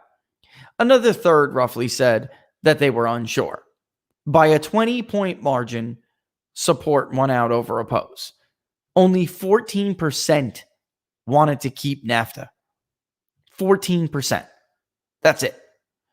All right. So there's some favorabilities. The Communist Party of China is currently tied with the plague for favorabilities. I mean, less than 8% have a favorable view of the Communist Party of China. So now you know why Trump is like, and the media will make fun of him for it. China, right? And he hammers China. China is very unpopular in this area of the country, far more so than, what's the word I'm looking for? Nation, the nation as a whole. That's the word I'm looking for. Far more unpopular. All right. As soon as my mouse clicks back in, I'll read the rest. I know. It's all right. I get distracted, and I'm the one talking, right? That takes talent. Does. Mm-hmm. All right. So among all registered voters, it was about D+9. All right. Or D+7, whatever. I could look right now. And among likely voters, it was about D+4. Why? Because Ohio represents the second largest share of the vote in the Rust Belt. Okay. And Pennsylvania is number one. And then you have Michigan and Ohio behind it. And then you have Wisconsin and Minnesota, roughly both about 12, 13%. And then Iowa at 7%. So you could see how one state can throw off the overall lead in the Rust Belt. All right. And if you were to look into it, I would argue Donald Trump looks like he's got a much bigger lead than he does in Ohio. But same is true of Joe Biden in Wisconsin. All right. And then Michigan and Pennsylvania are both very close. All right. I just would say I would give Biden about a 2-point edge in Michigan right now. Okay. That's we're going to put them out because the Epoch Times wanted to show the difference. But I was very reluctant to say, okay, well, here's the raw and here's where they all came from. You're going to kind of mislead people. Like Donald Trump is not going to have a 13-point lead in Ohio, right? Every state must be weighted correctly for their own demographics, for their own regions. And you can't just put that out there in the raw because it doesn't, it's widely misleading, right? Widely misleading. All right. So here we are. I'm going to refresh this one more time for you, Laura. And then, oh my. Birthday present. I'm trying to look and see so I can help you out here, but they don't want to see that. Why don't you grab me like 2 questions or so? Can you do that? Sure. I think you can. I'm gonna grab you a question for our lovely Irish girl because she's panicking. Your thoughts on Wisconsin? Hold on. I was just going to say, can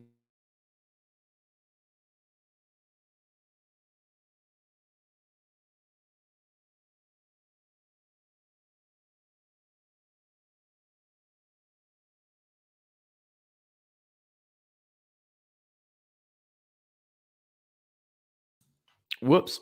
Okay. Yeah, I mean, the Bloomberg paying fees for felons in Florida should be illegal. Period. End of story. It should be illegal. And the reason is simple. In Florida, and this is why the judge ruled the way he did, you have to pay your debt to society. All right? If you have paper, 5 years of paper, meaning probation or something, community control, whatever it is, and then you have your court costs, maybe you got out of jail, whatever it may be, you're on parole, your debt is in the form of time and freedom, your liberty itself, and then it is an actual debt. All right? I would argue, all right, that it should be illegal for him to pay it because you're taking someone's personal responsibility away. That is the entire point of the damn justice system in Florida. It was the basis for the judge's decision, and they should put the kibosh on that. Still, however, it is also the problem is that he's only, of course, going to pay certain fees, right? So when we did the numbers after the 4th was voted on and approved, it was actually not as good for Democrats as you might think. Okay.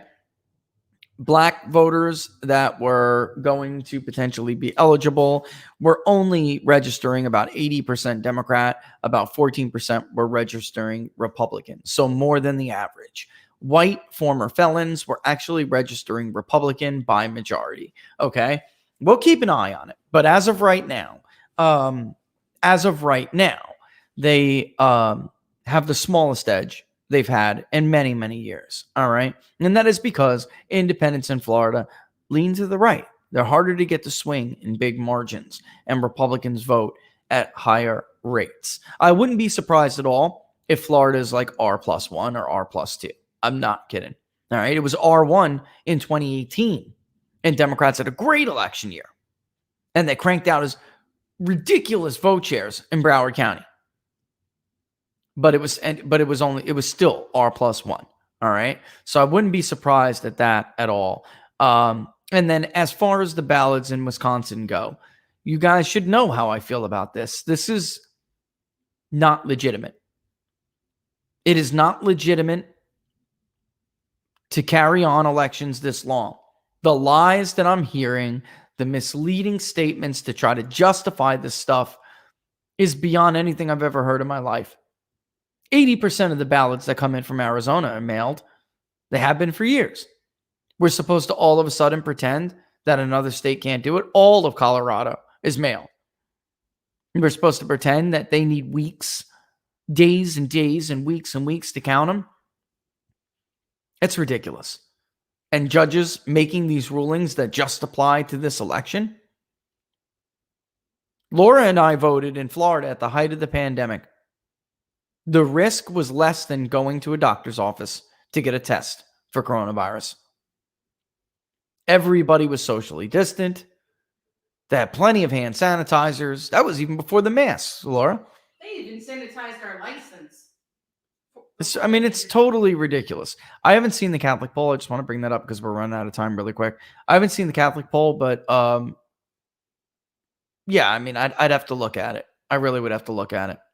There are also, by the way, less Catholics this year because I don't know if you guys saw that episode, but actually really shocking how many Hispanic Americans converted to Protestantism in 2019 and 2020, which we call political maturation. And also, too, if you guys remember, in 2016, there were polls of Catholics, too, and they weren't particularly accurate. It's very, very difficult. Hispanic Catholics obviously vote more Democratic, and Irish Catholics, Italian Catholics, they don't. All right. So that changed during the era of Ronald Reagan. It's kind of been a swing vote ever since. Trump won them a little bit in 2016. So, I mean, that was, by the way, without Catholics, I think, without Hispanics, even I think Mitt Romney eked it out. But yeah, I got somebody who's messaging me something. Yeah, I mean, the bottom line is it's I would have to. I don't like to comment on other people's like polling like that, but the bottom line would be it wouldn't surprise me though, Laura, if Biden did take Catholics by a little bit bigger of a margin. Well, look at the religion and how it's set up. No, well, I mean, I'm just talking about like regular, the swing, the way things are. Okay. It wouldn't surprise me. It really wouldn't. But that doesn't give them. That could help in a state like Arizona, or there are a lot of Catholics too in the Carolinas, but so we could. There are places where it could. It's really the Rust Belt where you have Catholics still in southeastern Pennsylvania. Wisconsin has a solid number of Catholics. So we'll see. We'll see. Just meant the origins of where those people come from. Yeah, sister told you, the coronavirus thing is it. So they need to keep coronavirus in the news. They need to keep it in the news. All right. It is very, very, it's very impactful. So the more that coronavirus is on the issue of voters, the more likely it is that Biden will win. He overwhelmingly is carrying those voters. People who cited coronavirus as their top issue, more than 7 in 10 are voting for Joe Biden. Almost 8 in 10. I mean, it's close. It's like 75%, 76%, if I remember correctly. But it's in that ballpark. So if it was, look, coronavirus came. It did. And this is why I would actually argue the lockdown was not the right move for Trump. It's not the death count, like some people are citing it. That's not even so much it. It's that the lockdown uniquely betrayed his voting base. He ran in 2016 against the experts.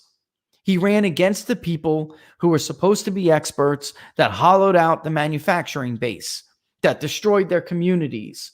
Okay? So it was, regardless of what the poll said, which I will be now, like Laura's got me, she cheers that I'm a cynic. I am willing to say right now, I think they completely duped Donald Trump with his approval ratings to get him to shut down and think that it was the right move. It was not. It was not. Even in some of the union, there's a great article in Politico this morning about the union vote. And unfortunately for Donald Trump, he's lagging a little bit from his 2016. And when they cite that coronavirus was it, the media takes that to mean something different. What they mean is he hurt the economy. Our jobs were back. Our wages were growing. We were doing better.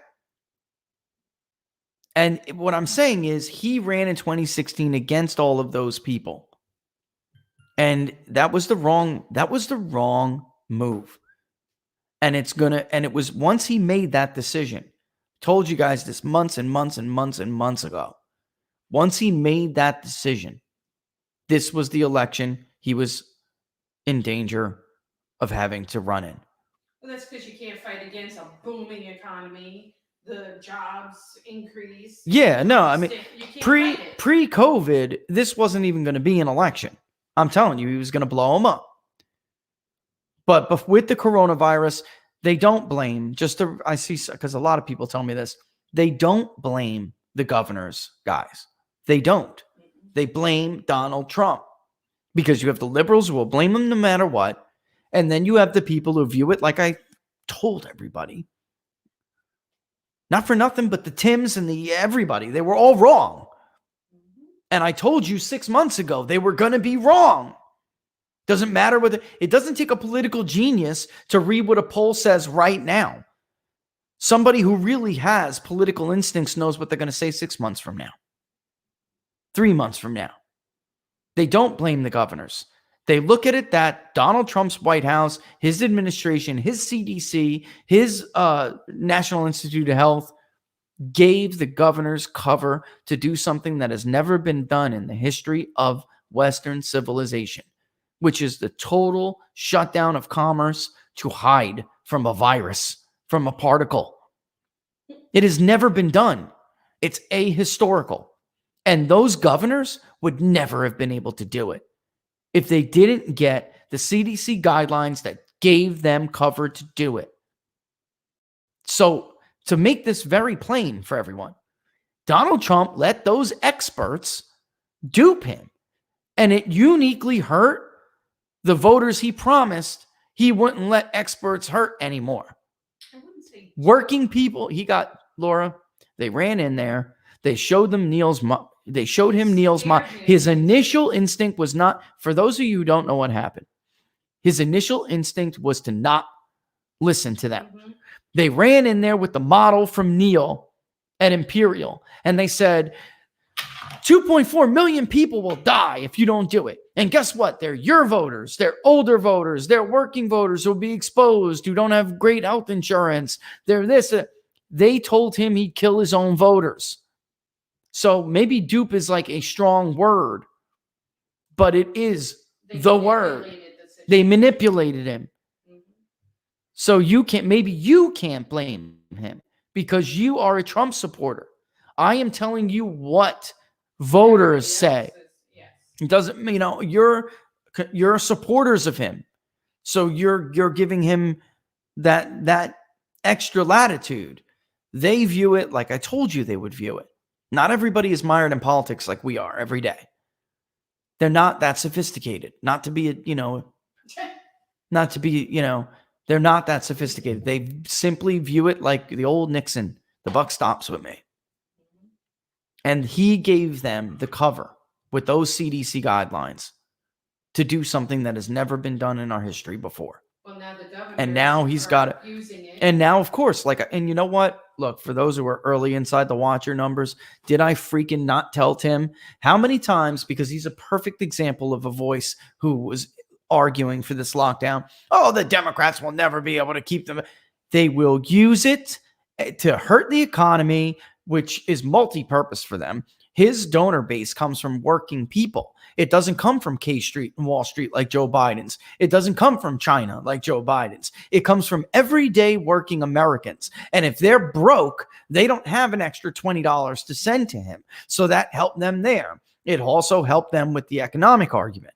Before this started, he had a 20-point lead on the economy on Joe Biden. Now, Laura, it's what, 5-10 points? Depending on where we're polling?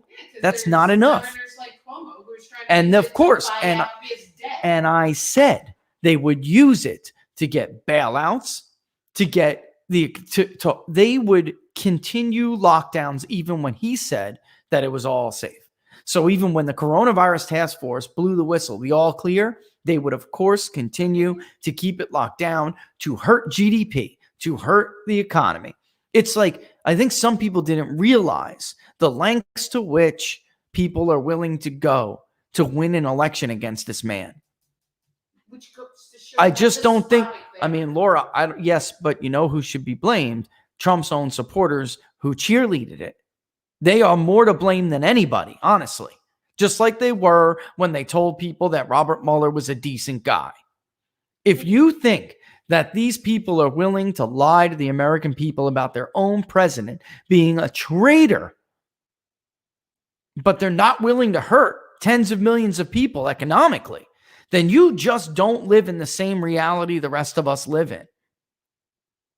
You're naive and foolish. And not to make the show about, because I don't want to raise anybody else's stature by talking about them. No. But they know I'm talking about them. They know who I am referencing. You were wrong. You hurt the president's chances, and you're supposedly supposed to be a supporter. And you helped to hurt tens of millions of people, which is who I care about. Families. And we're not saying that Joe Biden is winning. No, I'm just saying this would not be a race. it would be. I would put Trump's right now with what my own polling is showing, Laura. I mean, I would put Trump's chances at like 40%. I really would. Now, I'm not talking about in election day. I'm talking about now. Like if the election was right now, I can only go by what my polling shows. If it is tied in the Rust Belt, he won the Rust Belt, these 6 states, by 3 points. So it makes sense to me that he's got Iowa by like 2 to 4, right? He's got Ohio between like 6 and 8, right? But that could still mean a loss of 2 to 4 in Michigan. Could still mean a loss of 2 to 4 in Wisconsin. He cannot lose Pennsylvania by 1 or 2. Being close is not good enough. You understand what I'm saying? So I'm trying to use, the now. All I can do is talk about right now. I can say, though, that he's in a better position in some of these areas than he was in 2016. All right. But again, I see in the Rust Belt poll what I see everywhere else, which is that there is a group of people over the coronavirus thing that he really damaged himself with. And they're not just the people who buy into the media BS. Oh, well, 200 people are dead because Trump didn't do a good enough job. That's not everyone who makes up that group. It's people who feel betrayed. You understand what I'm saying? Like those union workers that are in the Politico article. He won that area, union voters. Hillary actually did take overall unions because they're different. Not everyone is a building union, builders union or whatever. But in that area, he actually edged her out there. It's about tied. Well, missing 2 points here and missing 3 points there and missing 5 points with this group. And that adds up. You know what I'm saying? It adds up. So he's got work to do. The biggest mistake of his presidency was shutting down the economy. It was. And there's just no way to get around it. There's no way to get around it. And I don't mean to go on a little rampage here and go off topic, but it's important to note because there are still people out there, these same people with followers, with people who listen to them, like as if they were right. It's more than just an election. These are people. The jobless claims numbers, right? The separations rate. It's a number that we report, but they're people, man. And some of these people are complete and total frauds, folks. They're arguing with me about whether or not people would just take the unemployment benefits instead of going back to work. And I knew for a fact that they were taking unemployment benefits instead of going back to work. It's unbelievable. Unbelievable. All right? But on a brighter note. All right? I'm just saying, I mean, they really pissed me off today.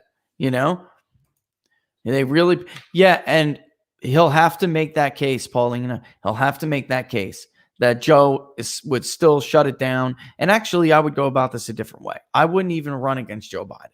I would tell America that you're not voting for Joe Biden because you're not. You're voting for Kamala Harris. And I'm not running against Joe Biden. I'm running against a media and political class that installed her there because they couldn't get her elected at the ballot box. So now they're going to use Joe Biden to get Kamala Harris elected. All right. I mean, that's really it. That's where I would go with that. Yeah. I mean, I'm not as rosy as some of the other people on projections, folks. All I can do is tell you what the polling says. That's all I can do is tell you what the polling says. It's not, I am not. Yeah. I mean, look, if you have depression when you hear reality, that's on you. That is on you. You should have been more willing to listen to reality 4 or 5 months ago.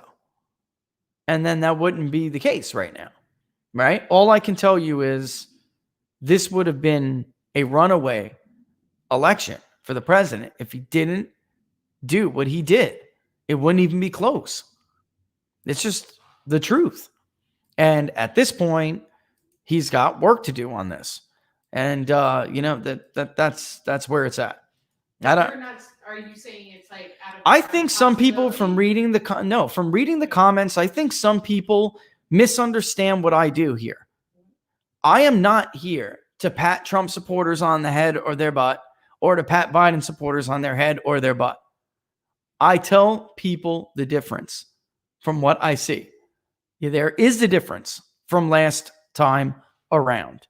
And there is work. There is a group of voters he hurt himself very badly with. And if he loses, it's because of those voters. Period. You know, it's really that. Really. All right. So look, that's that. All right. So I mean, I don't know how else to put it. It's really all I can say. But no, I'm not saying. And Laura, you shouldn't even ask me questions like that. Are you saying it's September 22nd on October 24th in our polling? Donald Trump had a 3-point lead in Iowa. All right, so take it with a grain of salt. But I'm telling you what I see at the moment right now. All right.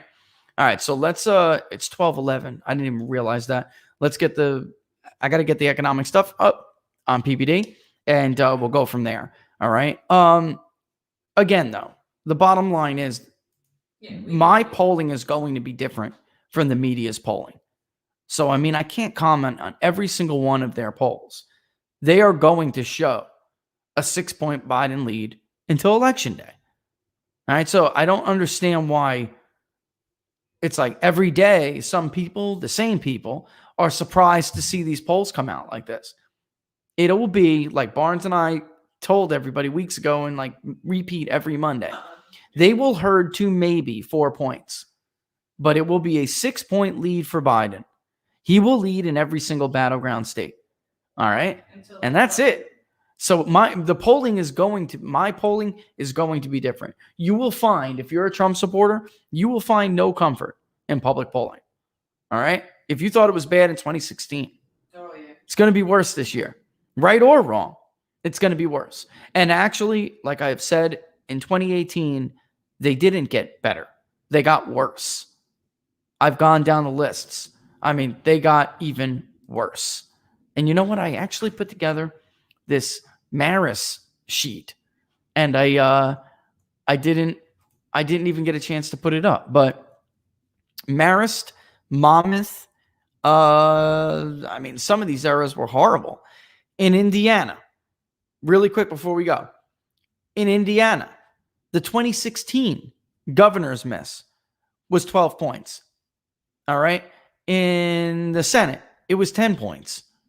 In the Wisconsin Senate, it was 11 points. In the Florida Senate, it was 6 points. In the North Carolina Senate, it was 5 points. The Ohio presidential era was 10 points, a 10-point miss. In Pennsylvania, it was a 5-point miss. In Florida, again, at the presidential level, it was a 6-point miss. But not yours. I mean, this is what I'm saying. You'll find no comfort here. So at some point, you know, it's just like, it's redundant. It gets repetitive for me to just keep wasting energy on this, you know? All right. So look, you're not gonna get any comfort from them if you're a Trump supporter. And if you're a Biden supporter, I would warn you not to put too much stock in it, because you could very well find yourself disappointed. And then we'll all have to go through 4 more years of you manufacturing why you lost. Maybe it'll be Putin. Maybe it'll be, I don't know. I don't know. I don't want to even try to speculate on the things that you can machinate in your mind over. The wind might have shifted. I mean, I can't. I mean, really, I'm just telling you that this is what it is. We go into details, folks, about polling so you can understand why it is. This is the way, you know, so I don't understand. What I'm not getting is how some of you watch the show, listen to that, and then yet every day ask me to comment on the same thing. You know what I feel about it. They're not going to change. It's not going to happen. All right. So with that, come back tomorrow, 10 a.m. Eastern Standard Time. We'll go over some more. All right. That's all I can do. We do. But I mean, it's just the same thing over and over. I cannot do, folks. I just can't. All right. So, yeah, real quick, give an update. we're up to like 28% of the stated goal. Now, 28% does not sound like a lot, but it's quite a bit. So just even sitting here right now, you guys raised like another $500. So keep it up. I think we are going to hit Florida, frankly. I think we are going to hit the Florida target. All right. By the way, Monmouth poll in Florida in 2016 was Hillary +6. Ours was Trump +2. All right. So that's an 8-point difference. I mean, we're just not going to ever be on that level. It's just not going to happen. You know, it's just it. Oh, in 2018, we were Braun +4. Fox News was Donnelly +7. I mean, it's just not going to get any more stark than that. All right. Don't forget, look, we're going to kick rocks, but don't forget to, I don't want to miss Laura's birthday. It's not her birthday yet, but her thing is coming and I don't want to miss it because then I got to chase it down and it's all crazy. All right. So, yeah, don't forget to subscribe on YouTube and hit that notification bell so you know when we're going to go live. Don't forget to like the page on Facebook if you are a Facebook user, which, come on, folks, we know you are. All right. And then, of course, the best way to support the show is to subscribe to PPD, which you could do by going to ppdnews.us/subscribe. ppdnews.us/subscribe. All right. So we'll be back 10 a.m. Eastern Standard Time tomorrow. All the best.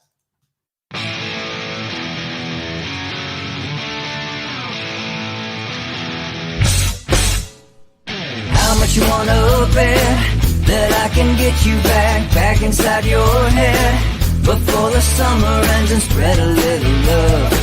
Just for a little fun, I'll make you come back to me before the rise of every sun. Baby, it's meant to be. I know you got a man, but he don't understand. You're gonna be a heartbreaker. You're such a love taker. So just suck me in and you can toss me like a cigarette. 'Cause I just wanna be a bad habit, yeah.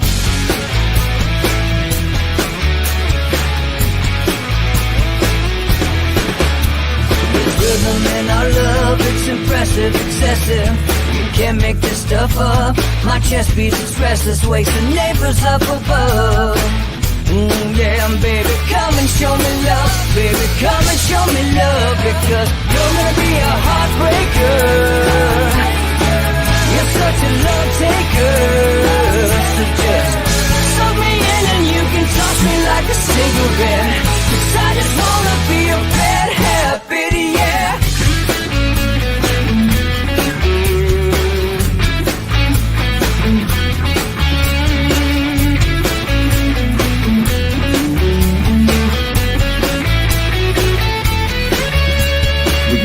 And take a one-way ride, steal us away to find a place we can hide. It wouldn't take much to disappear for a night, just to give into the need and leave it all behind. 'Cause I know that you know that I know that you want me. You told me, now show me, come blow me away. 'Cause I know that you know that I know that you want me. You told me, now show me, come blow me away. You're gonna be a heartbreaker. You're such a love taker. So just suck me in and you can toss me like a cigarette. 'Cause I just wanna be a bad habit, yeah. You're gonna be a heartbreaker. You're such a love taker. So just suck me in and you can toss me like a cigarette. 'Cause I just wanna be a bad